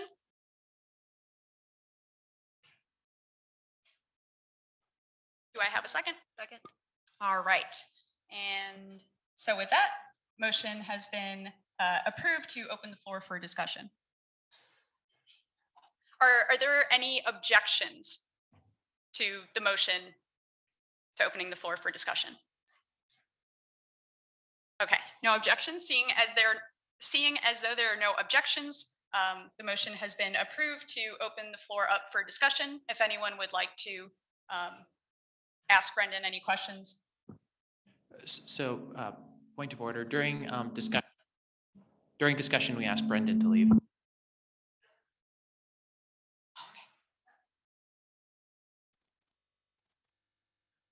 All right, Brendan, if you can leave. Thank you. Since you will be out there, we put the door a little bit ajar. If you could just close it, and then we'll think about letting you back in. Thank you.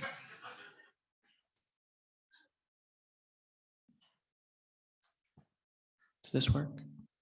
Still.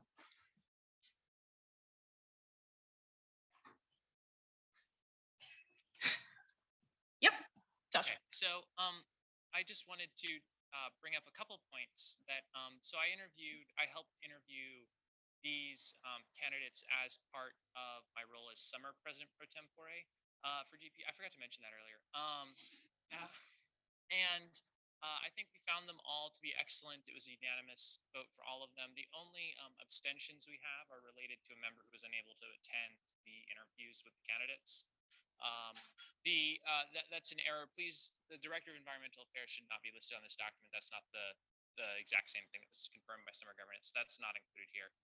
Elena will do that shortly. I just wanted to include that information. I think these candidates are favorable, and I'd encourage you all to vote to confirm them. Thank you, Joshua. Can I just remove this now myself? I don't need. Would anyone else like to mention anything or ask anything about qualifications of the candidate or anything like that? Based on that information, I'd like the motion for us to end discussion and move on to vote. Second. Great. Do I hear any objections? You object? Oh, okay. All right. Seeing as there are no objections.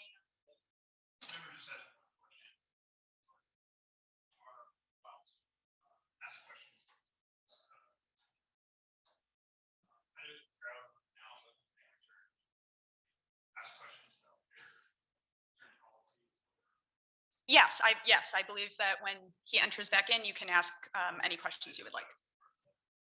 Sure. I think, yeah, we made it. Okay. Would anyone else? Yes. Ilya Bud from dentistry. Do we have any prepared statements from the other two candidates? So. Point of order. We do have statements from them from when they did their interview with the Summer Governance Committee. The statements in the interviews are available within the Summer Governance Committee notes for the meetings. I would say if there's something specific about that, you can probably refer to those looking at the Summer Governance notes. summer notes, I'm guessing. It's from the Summer Governance Committee notes, meeting notes. So, sorry, quick point of order. We do still have to resolve the motion of whether we are closing discussion or not. That is the motion that takes priority.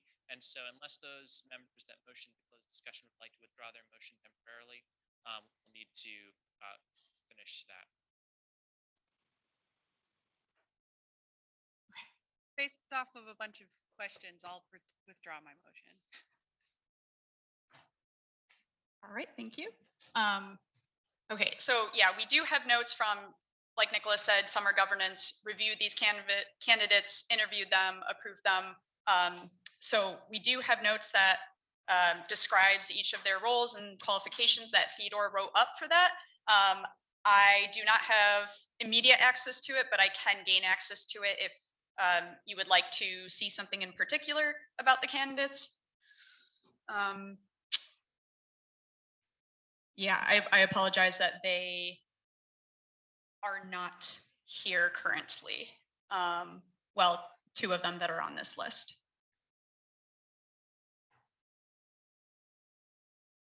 Yes, in the back. I move the previous question. I'm sorry. Second. Motion to end debate. I move the previous question. Second. All right. Any objections to that? All right. Seeing as there are none,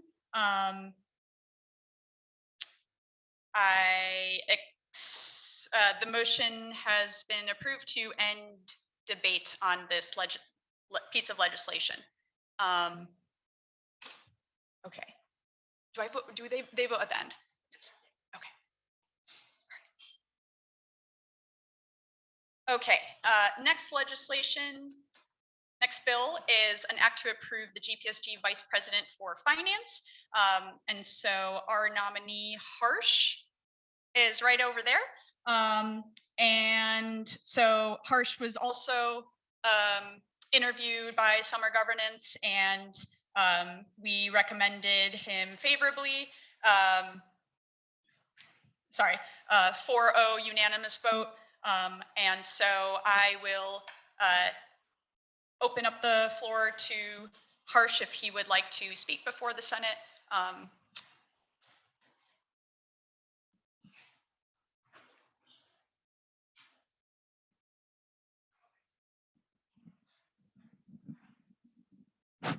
Okay, good evening, everyone. Happy to be formally introduced and excited to be approved after doing this work for 4 months. So awesome. Definitely underdressed for the occasion, unlike our undergrad counterparts who never fail to impress us. You should come to our suite and see. It's amazing. Okay, so I'm a mechanical engineer. I have been into business and then I pivoted to public health. I like numbers. I like money. I think that's my pitch. My vision for VP of Finance is equity, accountability, and a smoother experience with GPSG finances. We still receive complaints from students from last year who say, "Oh, I was approved this, but I never got the money," and they're like, "Yeah, well." We hope that that's going to change this year through the work that we are doing. Some of the projects that I have been working on and I continue to work on. So we want to adopt an equity-based approach. We want to know what part of our money or how much of our money is going to what demographics of people and then reorganize it. So if there are not enough people, if there are not enough marginalized people who are receiving communication about our travel funds or our emergency funds, we need to change that. Or if there are people who are receiving enough communication, but they are not getting approved, then that's a different strategy. But just having that approach, building it in our forms and knowing that information, I think it's useful for the work that we do. We are also trying to simplify our systems. So our forms, as you have seen, are not so great. Not so great is a very dumbed down word for what they are, but they're horrible. That's all. So we are going to consolidate them. We are going to make our systems easier, at least for the student side. So when they come to us, they don't have to look at 45 different forms and then fill the wrong ones. And then basically it all comes to us. So we want to make their life easier and in turn make our life easier. With that, we are also looking to fundraise for emergency fund. So technically we just had $10,000, but 10,000 were more moved to it. So we had 20, but bingo, we have already spent half of it. So, and we have spent half of it for the right reasons. It's not like people were not in need. And that's a pot that can definitely need more money. So we are doing some fundraising initiatives. We are aiming to raise $25,000 more just to supplement our emergency fund. And based on the success and failures of that, we will decide where and how we want to raise more money.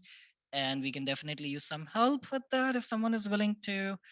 Um, One more agenda that will not be very clear right now, but will bring frustration eventually to everyone here is the spends on the allocations in the end. So there is some money in the budget that you might not have seen here, but some money is allocated for you to spend at the end, but that time is not enough for you to really spend that money. So if you remember, you were asked to make attendance here by 6 or 8 times and do town halls. All of that attendance basically gives you some bonus money to spend. So that's allocations. And you get to spend that at really end when you're just done with everything and have no motivation probably to do anything. But so we want to move that ahead, and we want you to have more time to spend that money. And what else? Yeah, and we're trying to create an operating budget tracker because right now it's a mess simply because the transition wasn't as smooth. So we are hoping to create a very accessible, a very accountable Power BI dashboard where you can just come and see and know what budget line item has how much money left so that you never have to ask us, oh, can I spend money on this? So those are our goals from the finance side. And I'm happy to answer any questions you've got. Okay, thank you. All right. And that was a very nice, also comprehensive update of the VP of Finance. So that was a 2-in-1. I would like to recommend a motion to open up the floor for question and answers. Questions for a candidate. I motion for question. Second. All right. Any objections? All right. Seeing as there are none, the motion has been approved to open up the floor for asking Harsh any questions that you might have.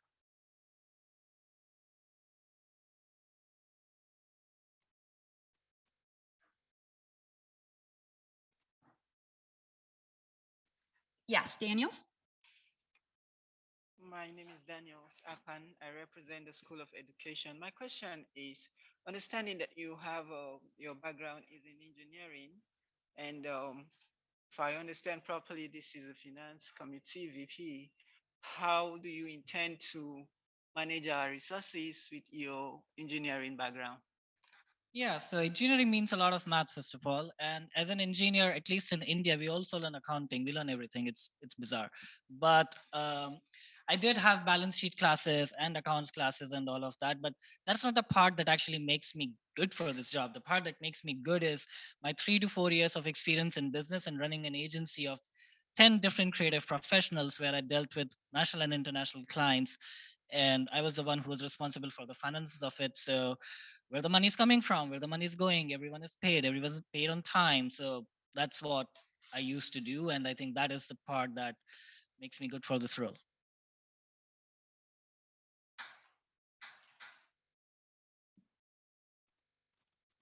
Would anyone else like to ask Harsh a question?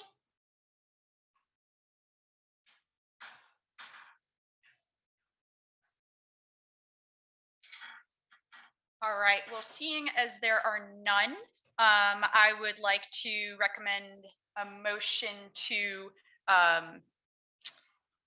enter discussion. And So moved. do I have a second? Second. Seconded. Any objections? All right. Seeing as there are none, we are going to make Harsh leave the room, and we will talk about him then.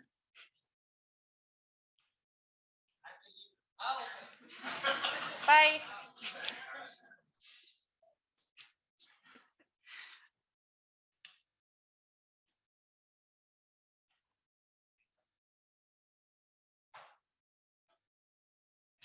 Yep. So I would just like to say from the position of the Summer Governance Council over the summer is that we interviewed Harsh. Harsh has been acting in the role as, the acting vice president for finance, and he's done an amazing job. I know in our interview with Harsh, Harsh was able to answer all of our questions thoroughly. I served with him on the Joint Governance Council, which for those who aren't aware, it's a governance council between GPSG and the undergraduate student government. And Harsh was able to answer all the questions there. I think Harsh is an amazing candidate. We're lucky to have him. willing to take on the role, and I know Theodore is, really supports his nomination. I would say after we interviewed him thoroughly and asked him a lot of questions in summer governance, I have no questions that he's capable of fulfilling that role, and so I would strongly nominate Harsh for this position. Thank you. Jamie, did you have your hand raised? Yeah, I'm Jamie Andrews from Public Administration. And just to echo a lot of what Nicholas was saying, I think Hirsch really just exudes competence for this role, and I highly recommend his nomination as a fellow member of joint governance from the summer session. Highly recommend.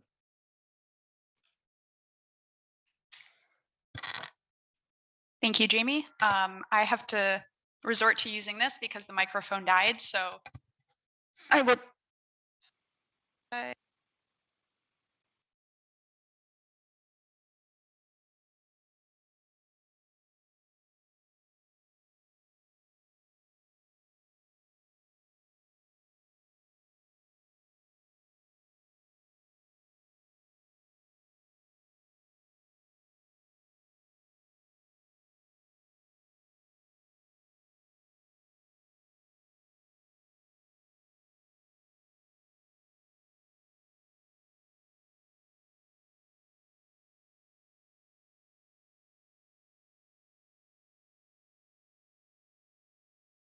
Hear me now on Zoom?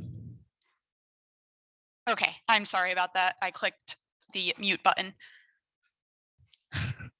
All right, perfect. Okay, so if there are no more questions, we can bring Harsh back in. Thank you, Celeste. Point of order, I need to end discussion. Oh, sorry. Close discussion. Was there a second? Okay. Any objections? Okay, the motion is approved. Passed. Yeah. Oh, thank you. Hello? Hello. Thank you. Okay, and we will vote on this at the end along with the others. So our next piece of legislation is an act to appoint the VP of Communications. And so Catherine Goodpaster is here. Yeah, she's been in this position for some time now, similar to, well, sorry, she was first part of cabinet as director of digital media and then transitioned over to this role, VP of Communications. And I will let her speak a little bit to that. Yes. Hi, Kat. You can sit, stand, whatever you would like.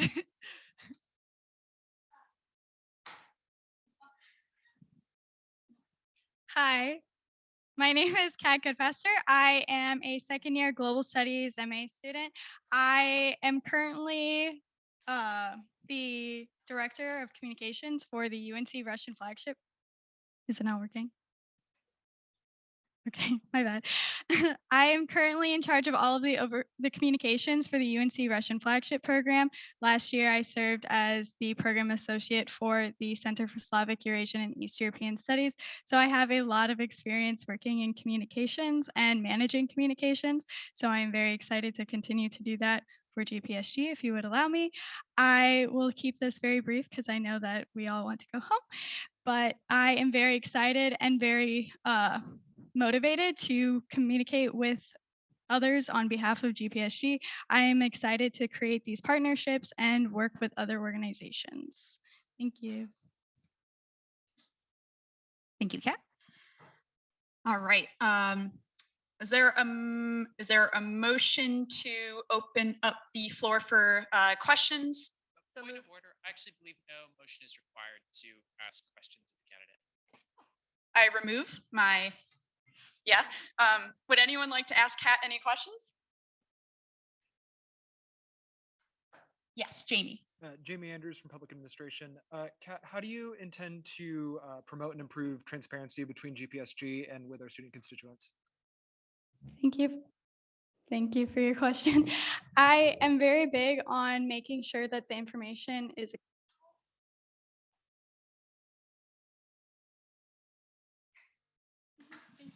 Thank you. I'm very big on making sure that the information is easily accessible to our students. I think that using our website and social media will be a great way of communicating with the student body. And then also, of course, consolidating emails and making sure our newsletter is easy to read so that students are not looking all over the place and able to find what they need quickly. I hope that answered your question.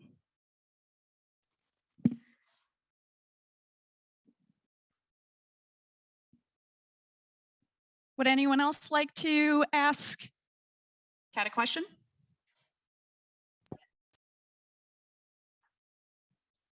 All right, is there a motion to open the floor up for discussion and have the candidate leave the room briefly?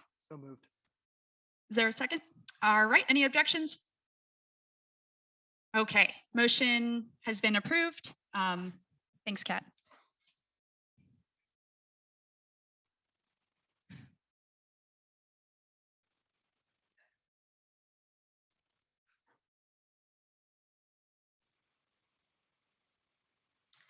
All right, well, now I open the room up for discussion. So if anyone would like to say anything or has an objection to Kat being in this position or anything like that.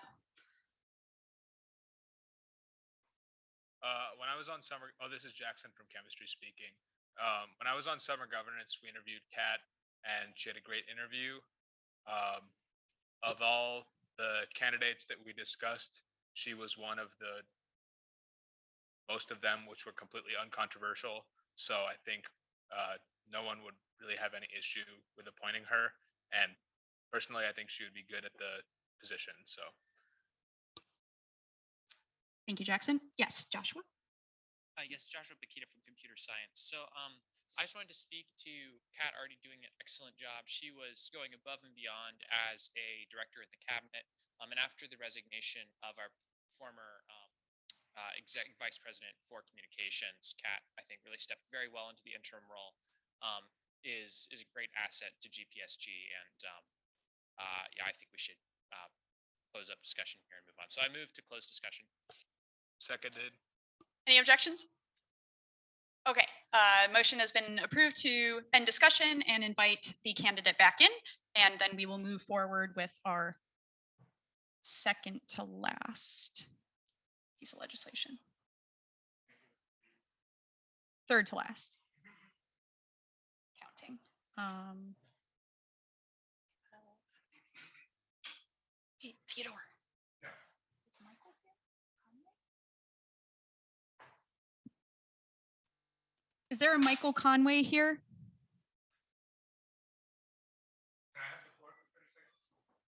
Hey everybody, they let me out of prison, so I'm here. That wasn't actually prison, I was just teaching. Here's the thing. Everybody that I vetted, I promise you they're qualified, but also we're just lucky that people will fill these roles. So, I mean, not to take away from the power of the Senate to advise and tell me that I'm an idiot and pick the wrong people, but we're kind of lucky we have anyone. I know you all want to go home. So if someone's not here, you guys can all, I'm pretty sure you can, like, if they do something egregiously terrible, you or I or both of us can recall them. So I suggest we just approve them, steamroll through what's left on the agenda. If anybody wants to talk to me about problems that need to be on my radar afterwards, great. Otherwise, you can get the hell out of here and go do whatever you're planning to do half an hour ago. Is that cool? I second that. Cool. All right, let's do it. Please keep language PG. Oh, sorry. We can get the heck out of here. Do stuff. Okay. Was that, yeah, was there a motion to? Okay. All right. We actually are not allowed to consider this piece of legislation presently because it has not yet been reviewed by committee. This candidate has not been interviewed, and neither by Senate nor by committee. So if we are to consider it tonight, we will have to hear a motion to bypass committee consideration. Do I hear a motion to bypass the normal procedure for reviewing this candidate for this position? Do I hear a second? Any objections? Yes, Zoe. Katie from biomedical engineering. I think that we should probably interview the person before. So I think I would like to object to that, skipping their interview and approve of them. Thank you. Hey, this is Jackson from Chemistry speaking. With Katie's objection in mind, I move to table the bill. Do I hear a second? Seconded. All right, motion has been approved to table this bill until later notice. Okay. Sorry, Theodore. Okay, Jimmy, finally, sorry. All right, our second to last is an act to appoint Jimmy Dogerl. That as Director of Environmental Affairs. And so he is here. He was not reviewed by summer governance because he was just recently appointed to this position. So if he would like, I will let him say a few words. Point of order. So we do first need a motion to consider this bill, that with bypassing standard procedure, and I make said motion. Any objections? All right, motion has been approved to bypass. Oh, what? Jamie? Jamie Andrews from Public Administration. I'm objecting on the same grounds as we tabled the last bill, since we don't have a committee review on it. But the candidate is here, Okay. so you can ask. Okay. Do you retract that? Retracted. Okay. Is there a motion to bypass the? Are there any opposed? Then we may enter discussion. Okay. All right, Jimmy, if you would like to.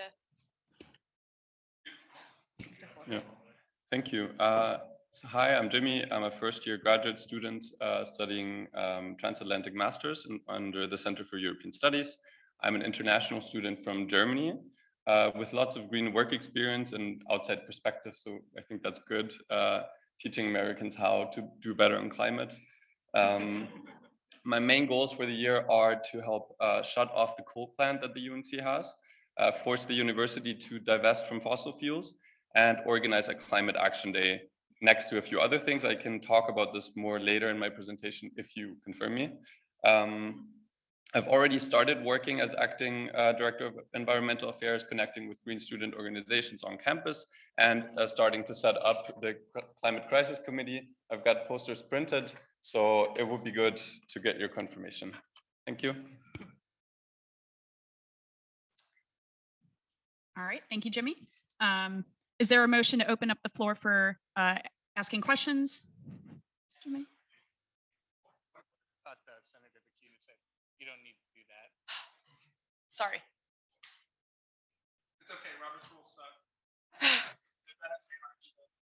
That's hard.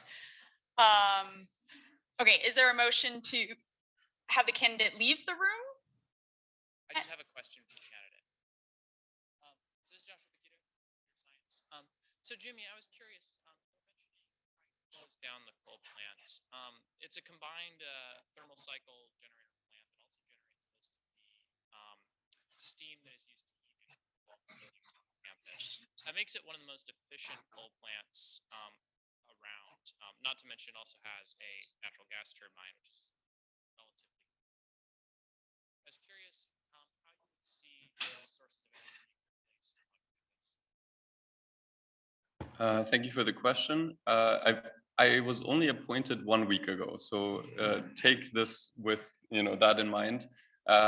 Basically, this is my goal for the year. I'm setting up this climate crisis committee and will insert a task force to achieve exactly this as one of the many things we'll do. And the idea is that we make this happen in whatever way we can. Keep in mind that the university has had the target to shut down the coal plant by 2020 originally and has not done so. So I do think it is possible. The university used to think it was possible. So I think we just need to make it happen. Thank you. Does anyone else have a question for Jimmy?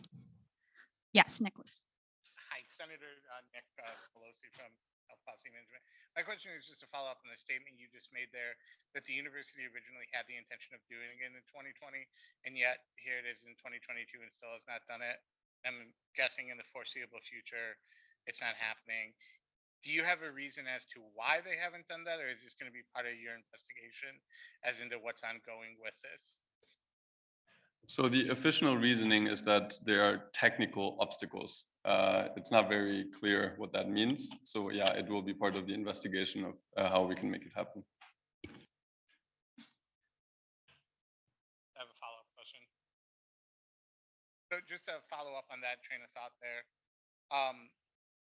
depending upon what the university's technical limitations are on this, do you have any idea or proposals that could potentially find a solution for the technical issues that they're coming up with, kind of going in line with Senator Bakita's questions and thinking about heating campus and those types of things? Do you have thoughts on ways to potentially solve those issues? I do not intend to shut off the heating for campus. So yes, we will definitely move to find a solution. I do not have those solutions yet after 1 week in acting and not being confirmed yet. But I promise that I will come up with them. I hope that kind of answers the question. Yes, thank you. All right. Tim on Zoom, did you have your hand raised? Yeah, I did, but it's been resolved by that previous follow-up question.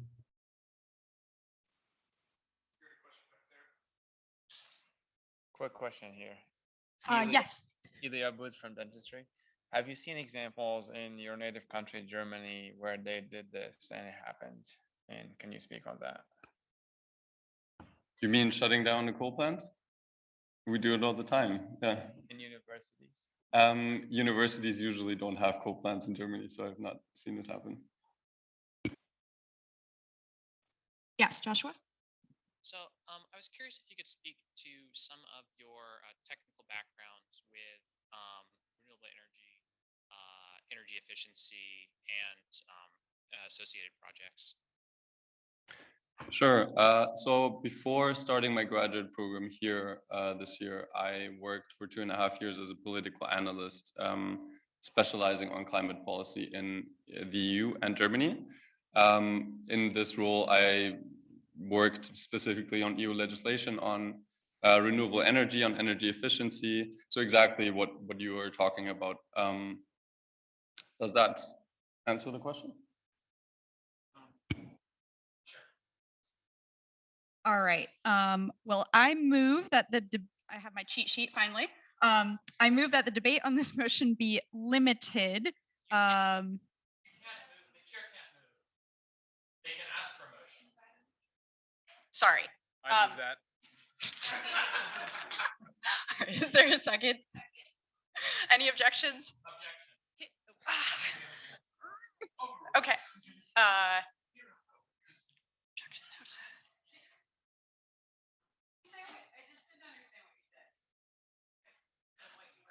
I was asking if there would be a motion to limit debate or limit discussion on this candidate. I move to limit discussion to 5 minutes. I'm going to move to limit it to 2 minutes.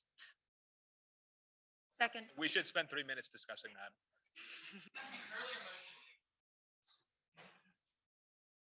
Okay, any Amend my objections motion to limit discussion to 2 minutes? Any objections to that? Okay, the motion has been approved to limit discussion to 2 more minutes. I move to end discussion. All right, any objections? Okay, well, that took up 1 minute, so So now you should vote to resolve the motion. So point of order, you should vote to end the discussion or not because someone objected. That's what happens. okay, so we will take a vote on whether to end discussion or not. So if you are in favor of ending the discussion, please raise your hand. Okay, I do not think I need a count. I think that is more or less the majority. So sorry? Was that not? So do I have to count?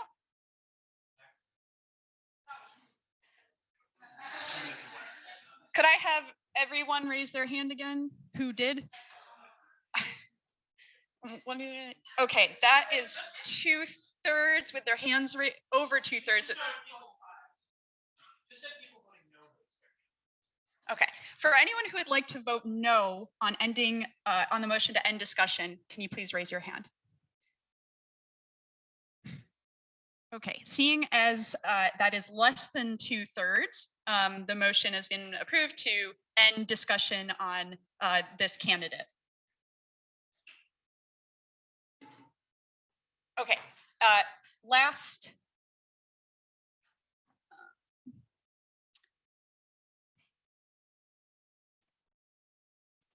Sorry. Okay, so I guess I didn't download it. Last one to go over right now is travel awards. So I mentioned this earlier, but summer governance approved a bunch of applications for travel awards over the summer, and all of the candidates that we have on here were recommended. Motion to move to voting procedure. All right. Is there any objections?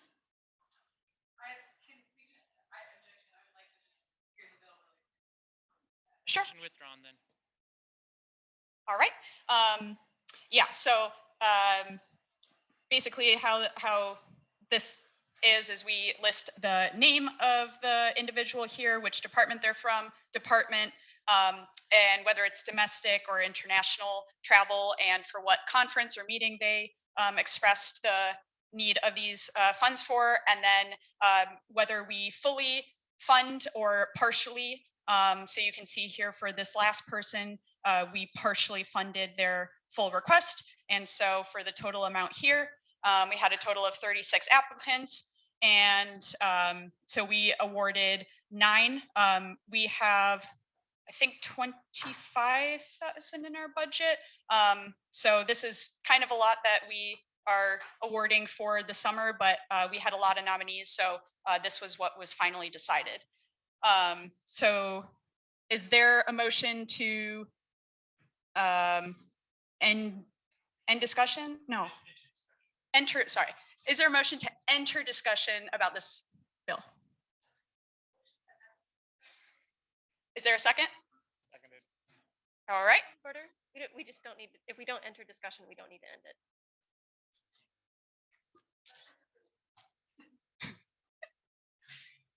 Is it okay? All right. Motion approved to proceed. So that is it for legislation. Okay. Sorry, we are getting there. Okay, so we are voting on that after we get some updates. We will try to go through this as quickly as possible. I know that it is getting close to 8 o'clock here, but these are some pretty awesome updates, so I think it would be really worthwhile to hear them. And so, like I mentioned, we will try to go through as quickly as possible. Okay, so our first one is from the GPSG president. Theodore, if you would like to. I'm going to host a training in 2 weeks, so we can skip me. All right. So those are the updates from Theodore. And our next is undergraduate student government vice president Sam Robinson has joined us, and I welcome him to introduce himself. Thank you very much, Elena. It's nice to be here and see you somewhere other than the Hardship Parking Committee, which is where we'll begin tonight in terms of updates. If you're a part of this body in the past, you'll know that joint reform and joint control of hardship parking is how things work around here. Elena was the vice chair of the committee, and I chaired that committee, and we were able to accommodate 94% of total applicants. And I believe the graduate percentage was higher than that, that there is still work to be done in terms of reform that committee to make it work as effectively as possible. So there's going to be information coming out on a reform project there over the next weeks and months. Hope that y'all will be part of that if you wish, and will definitely be invited to be a part of that. External appointments have also been something that Theodore and I have connected on to ensure that we're filling all of the bodies that are required to handle elections and election disputes, namely the Board of Elections and the Supreme Court. So I look forward to working on that further. In addition, as I previously mentioned, under the Joint Governance Council's umbrella, it appears that there is going to be a joint code legislative working group that will be formed to try to finally address some of the improprieties between the graduate and undergraduate codes, the joint code, and of course the Constitution. So again, more information will be distributed here about that in the coming weeks, and we would welcome anyone's input there. I've also enjoyed working with Samantha Golden to co-chair the Student Advisory Committee to the Chancellor. And a brief update in the way that the Provost and the Dean of Arts and Sciences have a graduate advisory committee. Both have agreed to have an undergraduate advisory committee, but unlike SAC, they will be separate. But would look forward to speaking more with folks about what they think those spaces should look like. And I'm happy to take any questions you may have if you have them. Thank you, Sam. Any questions for Sam at the moment? Sorry, any questions for Sam at the moment? Yes. Sam, are you delivering your update on behalf of the student body president? Not specifically. I was not given material to share specifically, but I'm happy to answer questions about the actions of the larger branch or the president if you have them. That's all. Thank you. All right. Next, thank you, Sam. Next update from Summer Governance Chair Jamie Andrews. If you would like to share what wonderful work you did, you were a part of the summer. Hi, as Elena just said, I'm Summer Governance Chair Jamie Andrews. We got a good amount of stuff done in the second half of the summer. We did a good amount of clerical and substantive code revision that should be reviewed and presented in coming Senate meetings, I expect. We also kept up on travel awards throughout the summer. We reviewed over 40 and narrowed it down to 9 based on funding available and qualifications. As we were just discussing, we interviewed and recommended executive branch appointments for your review tonight. And I think one thing we were particularly proud of at the end of it was expanding student group representation at the Graduate Resource Fair, including representation of GPSG. And I want to thank the senators who were involved and SVP Vidrescu and President Millert and everybody else who was a part of that. So yeah, that's my update. Thank you, Jamie. Any questions for Jamie? All right. Oh, I was like, where to go? Next up is our VP of Diversity and Inclusion, Zara Razai. I'm sorry, I probably messed that up, but she is on Zoom. Zara, if you are, yes, I see you. If you would like to share your updates. Yeah. So my name is Zara. I apologize for not being there in person. I look forward to meeting you all in person very soon. But my name is Zara. I am the VP of Diversity and Inclusion this year for GPSG. And my major update is something sort of the biggest thing I've been working on over the summer and into this beginning of the school year is launching our first ever first year mentorship program. So this is something that I just wanted to bring to y'all's attention as senators, just so you guys are sort of in the loop of a little bit of what I'm doing as VP of Diversity and Inclusion and just being in the loop of sort of the projects that Exec has going on.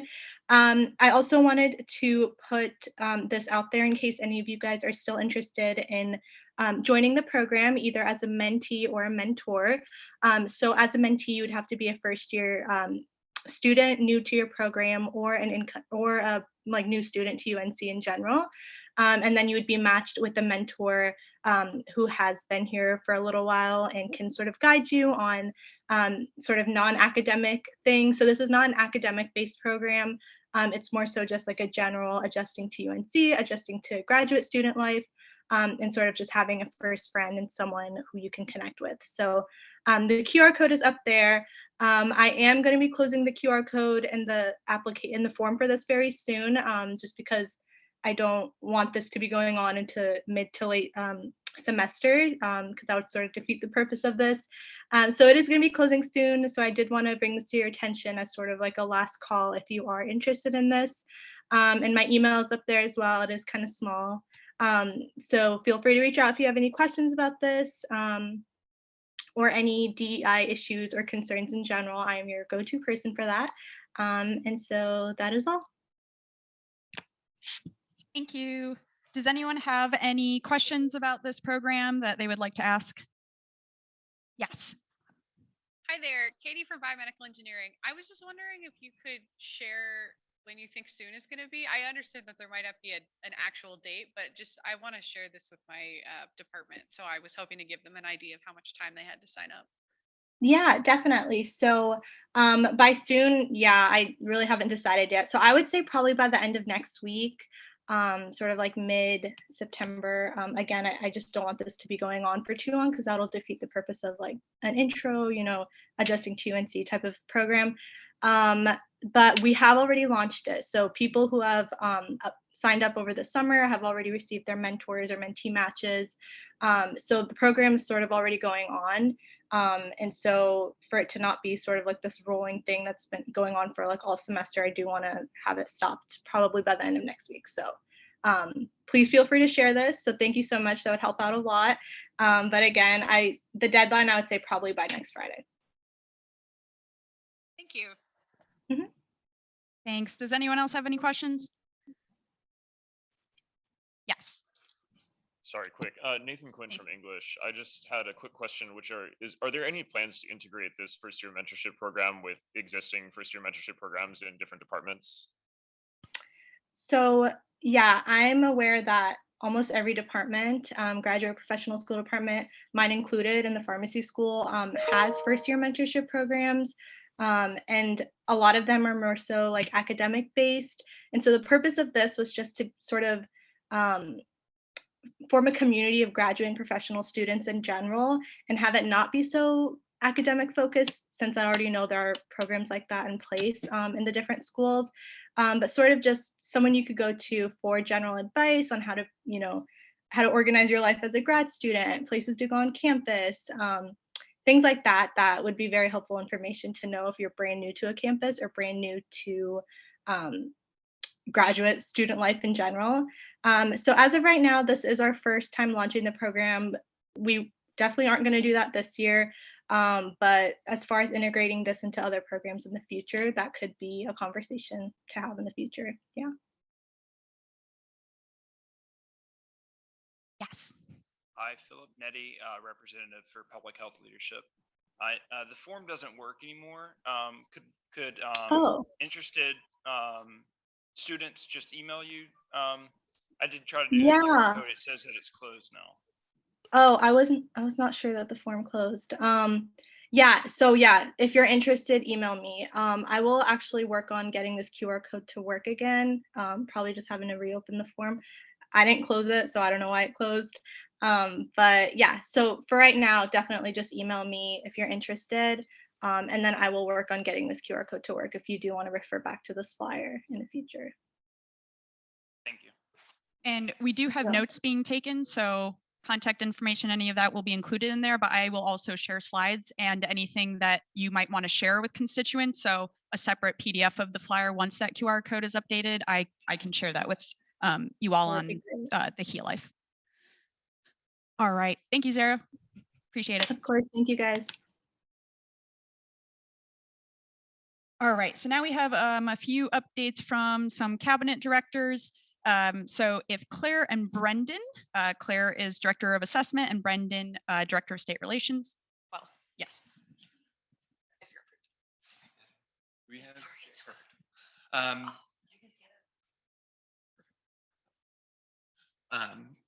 Yeah, hi everyone. So I wanted to present a little bit of an update and also an ask. So a project we've been working on over the summer with Dr. Donald Planey in the City and Regional Planning Department is we've been working on what's called an economic impact report. So basically the idea is that we're trying to quantify the economic impact of graduate students during we'll say there's three different areas of economic impact that we're assessing. So two of these have been completed. One is what we're working on, and that's what the ask is for. The first of these that has been completed is spending during graduate school. So what you spend kind of day-to-day living, stuff like rent, food, entertainment, etc. The second thing that we're assessing is the impact after graduate school. So if somebody graduates from a UNC system school and stays in North Carolina, what their impact is working as a doctor or a lawyer or a health professional or whatever it is. The third thing that we're trying to assess right now is the value produced during graduate school with the work that you are completing. So as a research assistant or a teaching assistant or a graduate assistant, trying to figure out what that real world equivalency would be. So that's what we're working on. the reason why you or your constituents should care is that basically when we produce this, it will be, in my opinion, an inarguable, quantifiable demonstration of the value of graduate students to the state of North Carolina. This will be incredibly useful data information to present to anybody. I'll be using it to present to the North Carolina General Assembly, to groups like the Board of Trustees and the Board of Governors, groups that might be less responsive to kind of holistic or subjective judgment. This provides pretty quantitative evidence, quantitative evidence of our value. So that's why we should care. I think it has a lot of different applications. That's kind of our goal. And Claire will tell just a little bit about, just give a brief update on how we actually are going to be collecting this info. Yeah, hi. So I'm Claire. I'm the director of assessment. So GPSG's data is what I do. We tried to get data on stipends from the departments. It doesn't really exist. They don't track it. The only way we can get this information is by asking every student, how much does the university pay you and where does it come from? So our ask is that in the next week or so, we're going to have this survey ready. And we would like for you to help us disseminate it to all of the students because we have to get individual data. There's unfortunately no other way to get accurate stipend information to answer this third question. Any questions? Oh yeah, Any questions for Brendan or Claire?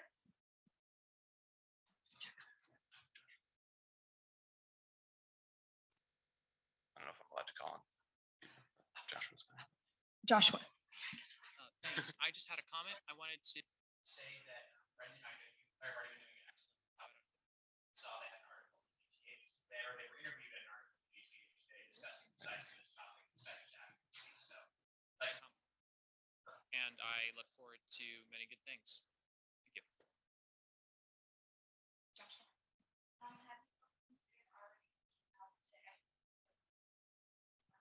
We sure did. Mm-hmm. About 2 of them answered with very vague information. Yeah, I think We tried that last spring. Sorry. Yeah. I think that one of the reason that we have to go to individual students is because the university is so siloed. There's so little centralized information. So not only on stipends, but even just things like how many RAs are there at UNC, how many TAs, very basic information is difficult to. Mm-hmm.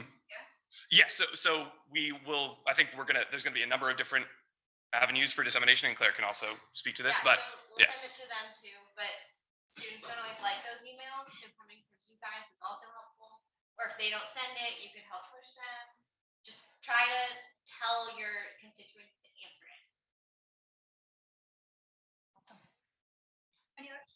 Hello, this is Zoe Dillis from the School of Information and Library Sciences.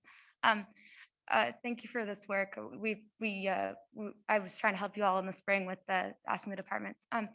So did this go through IRB and also second part here, for those departments and programs like mine that have run their own funding surveys and are in the process of doing that. In fact, I have it pulled up right now, and I know several other departments have done this on the heels of the work you did in the spring. Are we going to need to send this back out to our students? Because I'm a little bit worried that the response rates are going to be way lower because they've already done, frankly, a more comprehensive survey that's more tailored to our program that has its own distinct needs.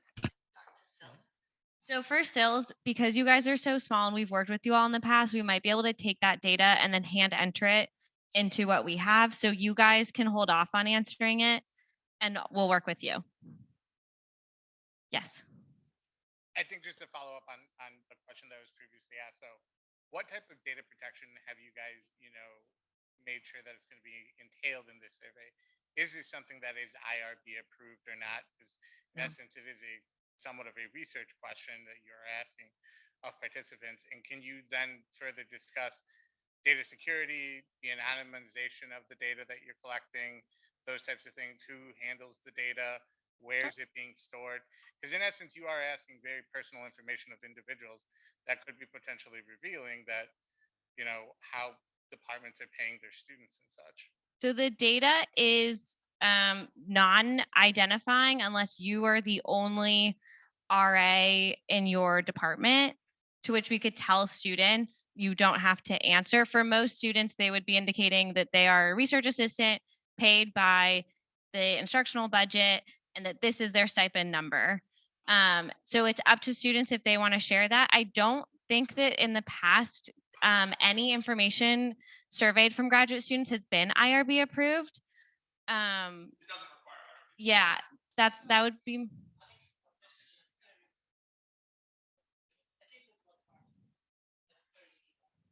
Yeah.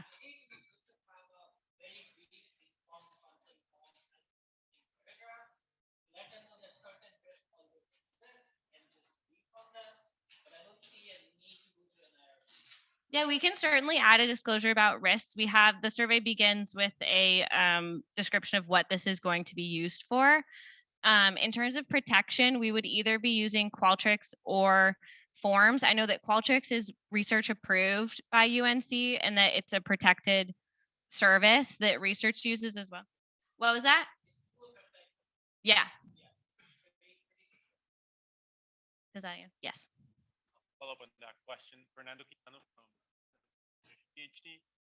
How is this data going to be aggregated? Because even if you say that answers from your department, they will still give department level information. So I want to know if it's going to be, they could still show information about how much each department is paying. So are you going to aggregate and show this at a department level or a university level, or has not been discussed yet? We haven't discussed it. I highly doubt that, especially for the small departments, it would be aggregated that way. Our understanding is that the use of this data is more so to determine where money is coming from so that we can advocate for paying us more from different areas. So if we can get an idea of where students are currently being paid from, we can know how to increase that. Looking at you, Theodore. Yeah, so the main problem we have is we don't know how much it would cost to get a raise of X amount. And unless we get that data, when I go talk to the provost and ask for a raise, he can pick any number he wants and say, well, we don't have the money because it's going to take 10 million. If it's 10 million, I can go and do a budget audit, take it out of here, take it out of there. Maybe it's the IT budget. Maybe it's something from, I don't know, fucking washcloths for the football team. I have no idea. But we can find the money. If we don't have this data, we don't know how much money we need. They tell us, sorry, 2,000 is all you get. That's the gist of it. So I understand your point. You're kind of at a chicken versus an egg here on trying to figure out what we need, but we don't know exactly what we exactly have right now.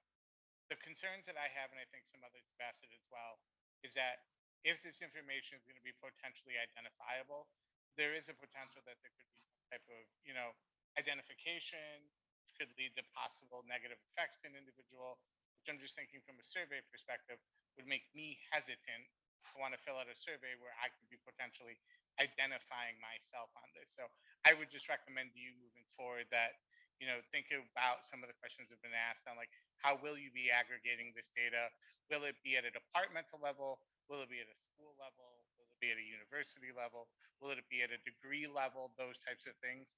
I would, suggest moving forward, that might be something you'd want to look at, potentially eliminate some of the concerns that I would have about data collection on something very personal, such as how much you're getting paid. So the last thing I can add there is that what you get paid by a public institution is public information. So that can actually be looked up. Like you can look up any person that works at UNC and find out how much they make. But I understand that this is a larger sensitive information, but the amount paid is public. Have you thought about using that as a? It's graduate students are not accessible right now, but in theory, all public funds are accounted for and should be publicly available. So I think that from that perspective, I'm not too worried about that. But I appreciate your concern, absolutely. Part of the challenge that grad students have faced for many years is that you all actually aren't able to get the information online publicly because you're not treated as employees, as students. But it creates a cycle though where you all therefore can't actually find out and see the information. So it's something that's kind of challenge there. And so while it comes from a good reason on like a state policy level wise, which is why as a non-full-time employee, your information isn't public that way, it keeps you in the cycle of this space here. So that's part of the challenge. So we're going to work on Robert's rules in a couple of weeks, but if you get fed up with us talking, you can motion to limit time to like 1 minute or whatever, and then we just have to vote. Just FYI. I motion to limit time. Thank you. Any second? There's no vote. That was just an update. Yeah. I think people want to go home. Thank you, guys. Thank you. Thanks a lot. Great work. Okay, we are almost there. Okay, Jimmy, was there anything? I know you briefly discussed this earlier. Would you like to add anything? Yes, so you heard about what the goals are. This is basically how it's going to happen through the Climate Crisis Committee. We still need members. I already have some members, but more is always better. So if you are personally interested, you can scan this and join the GroupMe and find out when the first meeting happens. But also importantly, you have good access to graduate students. So if you want to take some of my flyers and hand them out to people, I've got a bunch of them here. So you can come to me and get some and then hand them out and make sure that people join this committee to make sure that we can actually fulfill these targets that I have here. Thank you, Jimmy. Any questions for Jimmy? All right. Oh, yes. Victoria Tang, geography. Would you be able to just send us the flyer so I can just send the flyer to my department via the email, as opposed to just because I only our cohort only has office for the first years. I don't know where the higher level ones are. So if I just had the flyer like as a PDF that I could just send to them, it'd be easier to digest for you. Yeah, so in the Heli folder for today's meeting, I will upload later all the, this flyer and the flyer that was previously discussed so that if you would like to send it through email or whatever, you can do so. Yeah. Thank you. Okay. Almost last but not least, Celeste. Hi, I'm so sorry. Senate is wonderful, and thank you all so much for being here. And local relations is really, really fun. So I'm going to take 2 seconds so that you don't hate it, because you should love it. So I'm the director of local relations. I have 3 things to tell you about, and they're all fun and interesting. There's an event, there's a cookout, and you should come to it because it's free food, it's family friendly, there's people from the community. It's a beautiful place for us to show face with community members so that we don't have this weird line of townies and students. Because we're grad students, we live in town, we often end up staying in town. Please go and mingle with these folks. They're wonderful. Eat their free food. All the information is there. I'm holding an interest meeting for local relations in the Chapel Hill Resource Project. If you are a senator who has been here for a while and feel like you don't know what's been going on with local relations, this is my invitation to come to my committee meeting and hear about everything that we've been doing. If you're interested in joining a board of anything going on in town, getting to meet the mayor, you can, because this town is really small, and I guarantee you that there is a board about something that you care about, and it's probably only 5 to 10 people large, and I can get you into that room and you can talk to the person who can make meaningful change about it. So yeah, come if you're interested. Finally, I work with the Chapel Hill Downtown Partnership. They're an extremely vibrant, awesome board.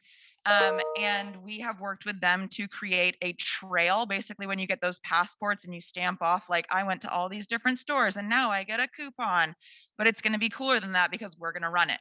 So we're going to run a trail, and I need 3 senators with ample bandwidth. Please be honest with yourself. I'm asking for people with ample bandwidth because I do not have it.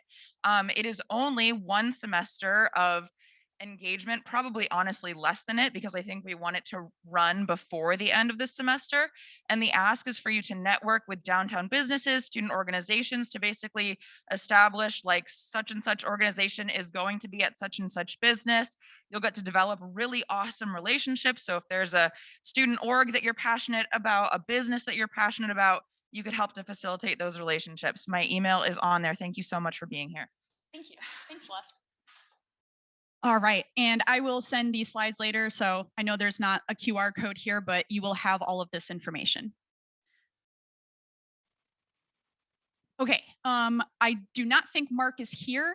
Mark, he is our Director of Health and Wellness, so I will just provide his updates super quickly here. So there is a graduate and professional student well-being resource fair and symposium. This is on September 13th. For an hour and a half at the UNC Adams School of Dentistry atrium and auditorium. There is free lunch provided, and we are looking basically for volunteers to help stuff, student wellness has like a bunch of items that they would like to stuff in bags. We also need volunteers on the day of the event to help with various things. So I will send this out later, but there is some more information here on various volunteer roles, but we would love to try to find 10 volunteers. It doesn't have to be you, but if this is something you can circulate to your constituents, that would be awesome. Any questions? Okay, I am going to just send these announcements, or actually, okay, really quickly. So Theodore said in 2 weeks he will run a training. I'm going to be out of the country, but anything GPSG related, including Robert's rules, legislation, standing committees, Theodore is your guy. On October 18th, I will announce this again, but we are going to, or we have scheduled a town hall with Provost Chris Clemens, and I will circulate a Heal Life form later where you can submit any questions that you would like to ask him. So just start thinking about that, and that's a really great opportunity to, yeah. Okay, next Senate meeting. So yesterday was a wellness day. And so that's why the first Senate meeting is today, but typically it'll be held the first Tuesday of every month. So the next one will be, I think that's wrong. I think that's supposed to be October 4th. Yeah, so October 4th, and then I will send these later about travel award dates and such. So I believe that now we would vote on legislation. And that will be our last order of business. So I appreciate your patience with all of this. This is my first time, so I promise that one of my biggest goals is to try to make Senate meetings as short as possible. So it'll be shorter next time. Okay. What? It's good to go? Okay. I don't know if there's an order we need to vote on. Can I do the committees first? Okay. All right. So right now I'm going to publish the ballot for the SOGAPS committee nomination. It's going to ask you for your name, which unit you represent, and then please select 5 members that you would like to sit on the committee.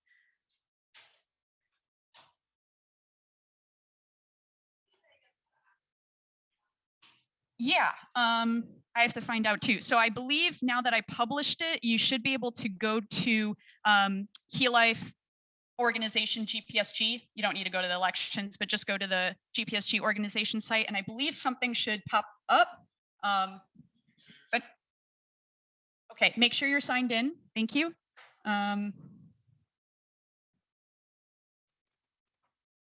Do people see it? Okay, okay, okay.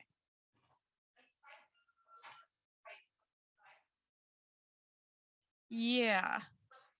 Oh. Hold on. It says starting is 8 p.m. So, oh wait, that should work. Just kidding.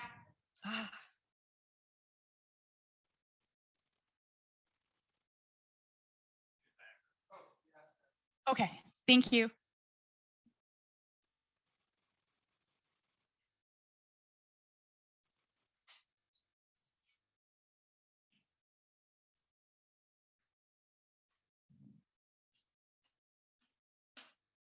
As a reminder, only one senator per unit can fill out the ballot.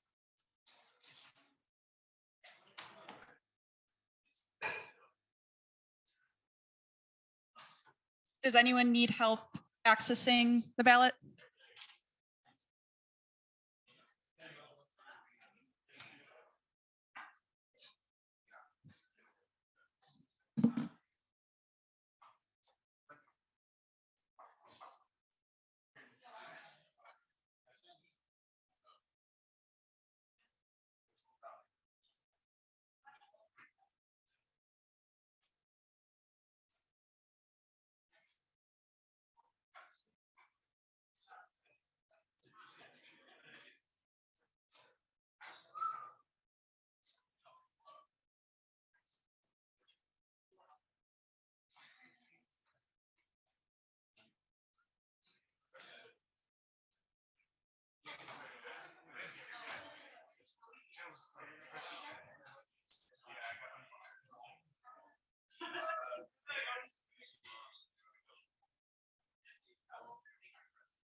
Okay.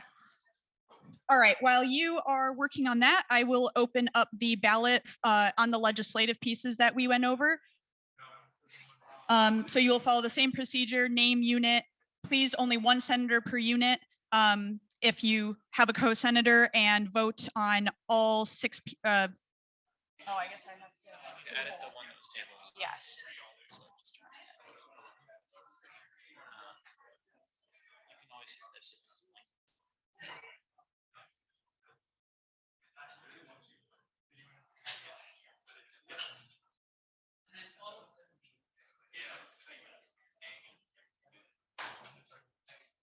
I will open up the legislation ballot in just a moment. I have to table one of them.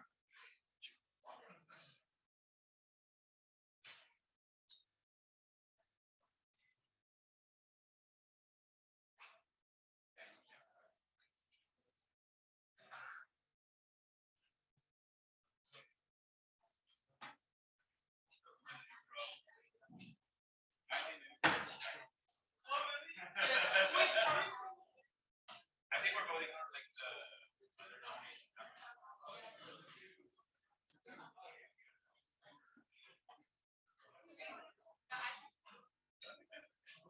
All right, I just published the ballot for the legislation, so you should be able to see that. And please try to vote on that within the next couple minutes, so we can get out of here.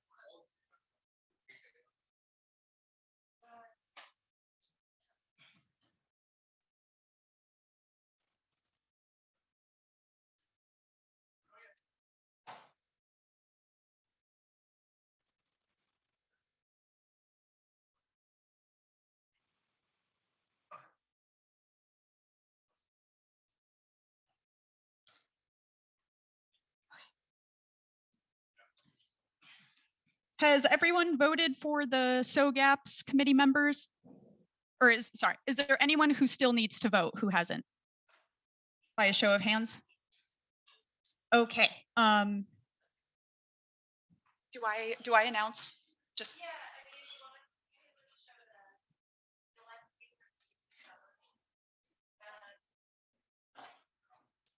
All right, so here is the summary from that ballot. So our 5 members who will be serving on this committee are Kat Furtado, Kendall Winter, Daniels, Akpen, Abigna, Rao, Katie Heath.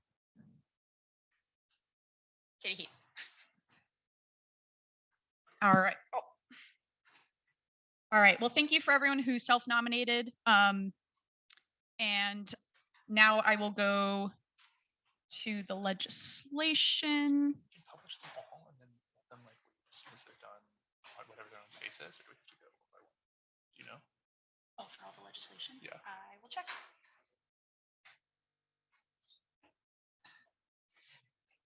Yeah, I know. Your life sucks. All right, does anyone need to still vote on the legislation?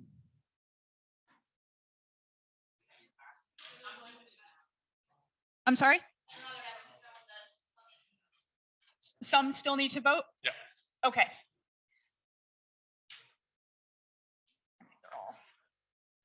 Because what we could do is just send out by email the results. Yeah, I guess I could do that. I mean, they're. Oh, I was gonna say, I'm sure the results. Sorry. Yeah, I think we just open them all, say when you're done voting, leave, okay. And we'll email the results. What? Who did? Chair selection. We're not doing that tonight. Well, anyway, we'll call a special meeting. Yeah. Okay. All right. Thank you everyone for being here. I really appreciate you taking the time. I hope today was an okay initial introduction. And is there a motion to adjourn the meeting? Motion to adjourn. Any objections? All right. All right. We'll send an email with the results. Anybody wants to have a drink? I'm going to Linda's. Quick announcement. Sorry everyone, just a quick announcement. Just kidding. Yeah, I think it's too late. All right. I'll just tell them because I'm going to be out of the country. I can't. Also, great job. Oh my God, it was so. The coolest committee of travel I need to, people. actually do the Robert's rules. like this. I know. Otherwise, it's like I have no idea what to I say. know. We'll get them trained on Robert's rules. Here's the thing. We have to institute a hard 90-minute cap. I completely agree. I know, Well, I know. Even if we're not done with business, even if we're not done with business, we just cut it at 90. Otherwise, they're going to hate us. I think tonight everybody already. Do you hate us right now? You got us running?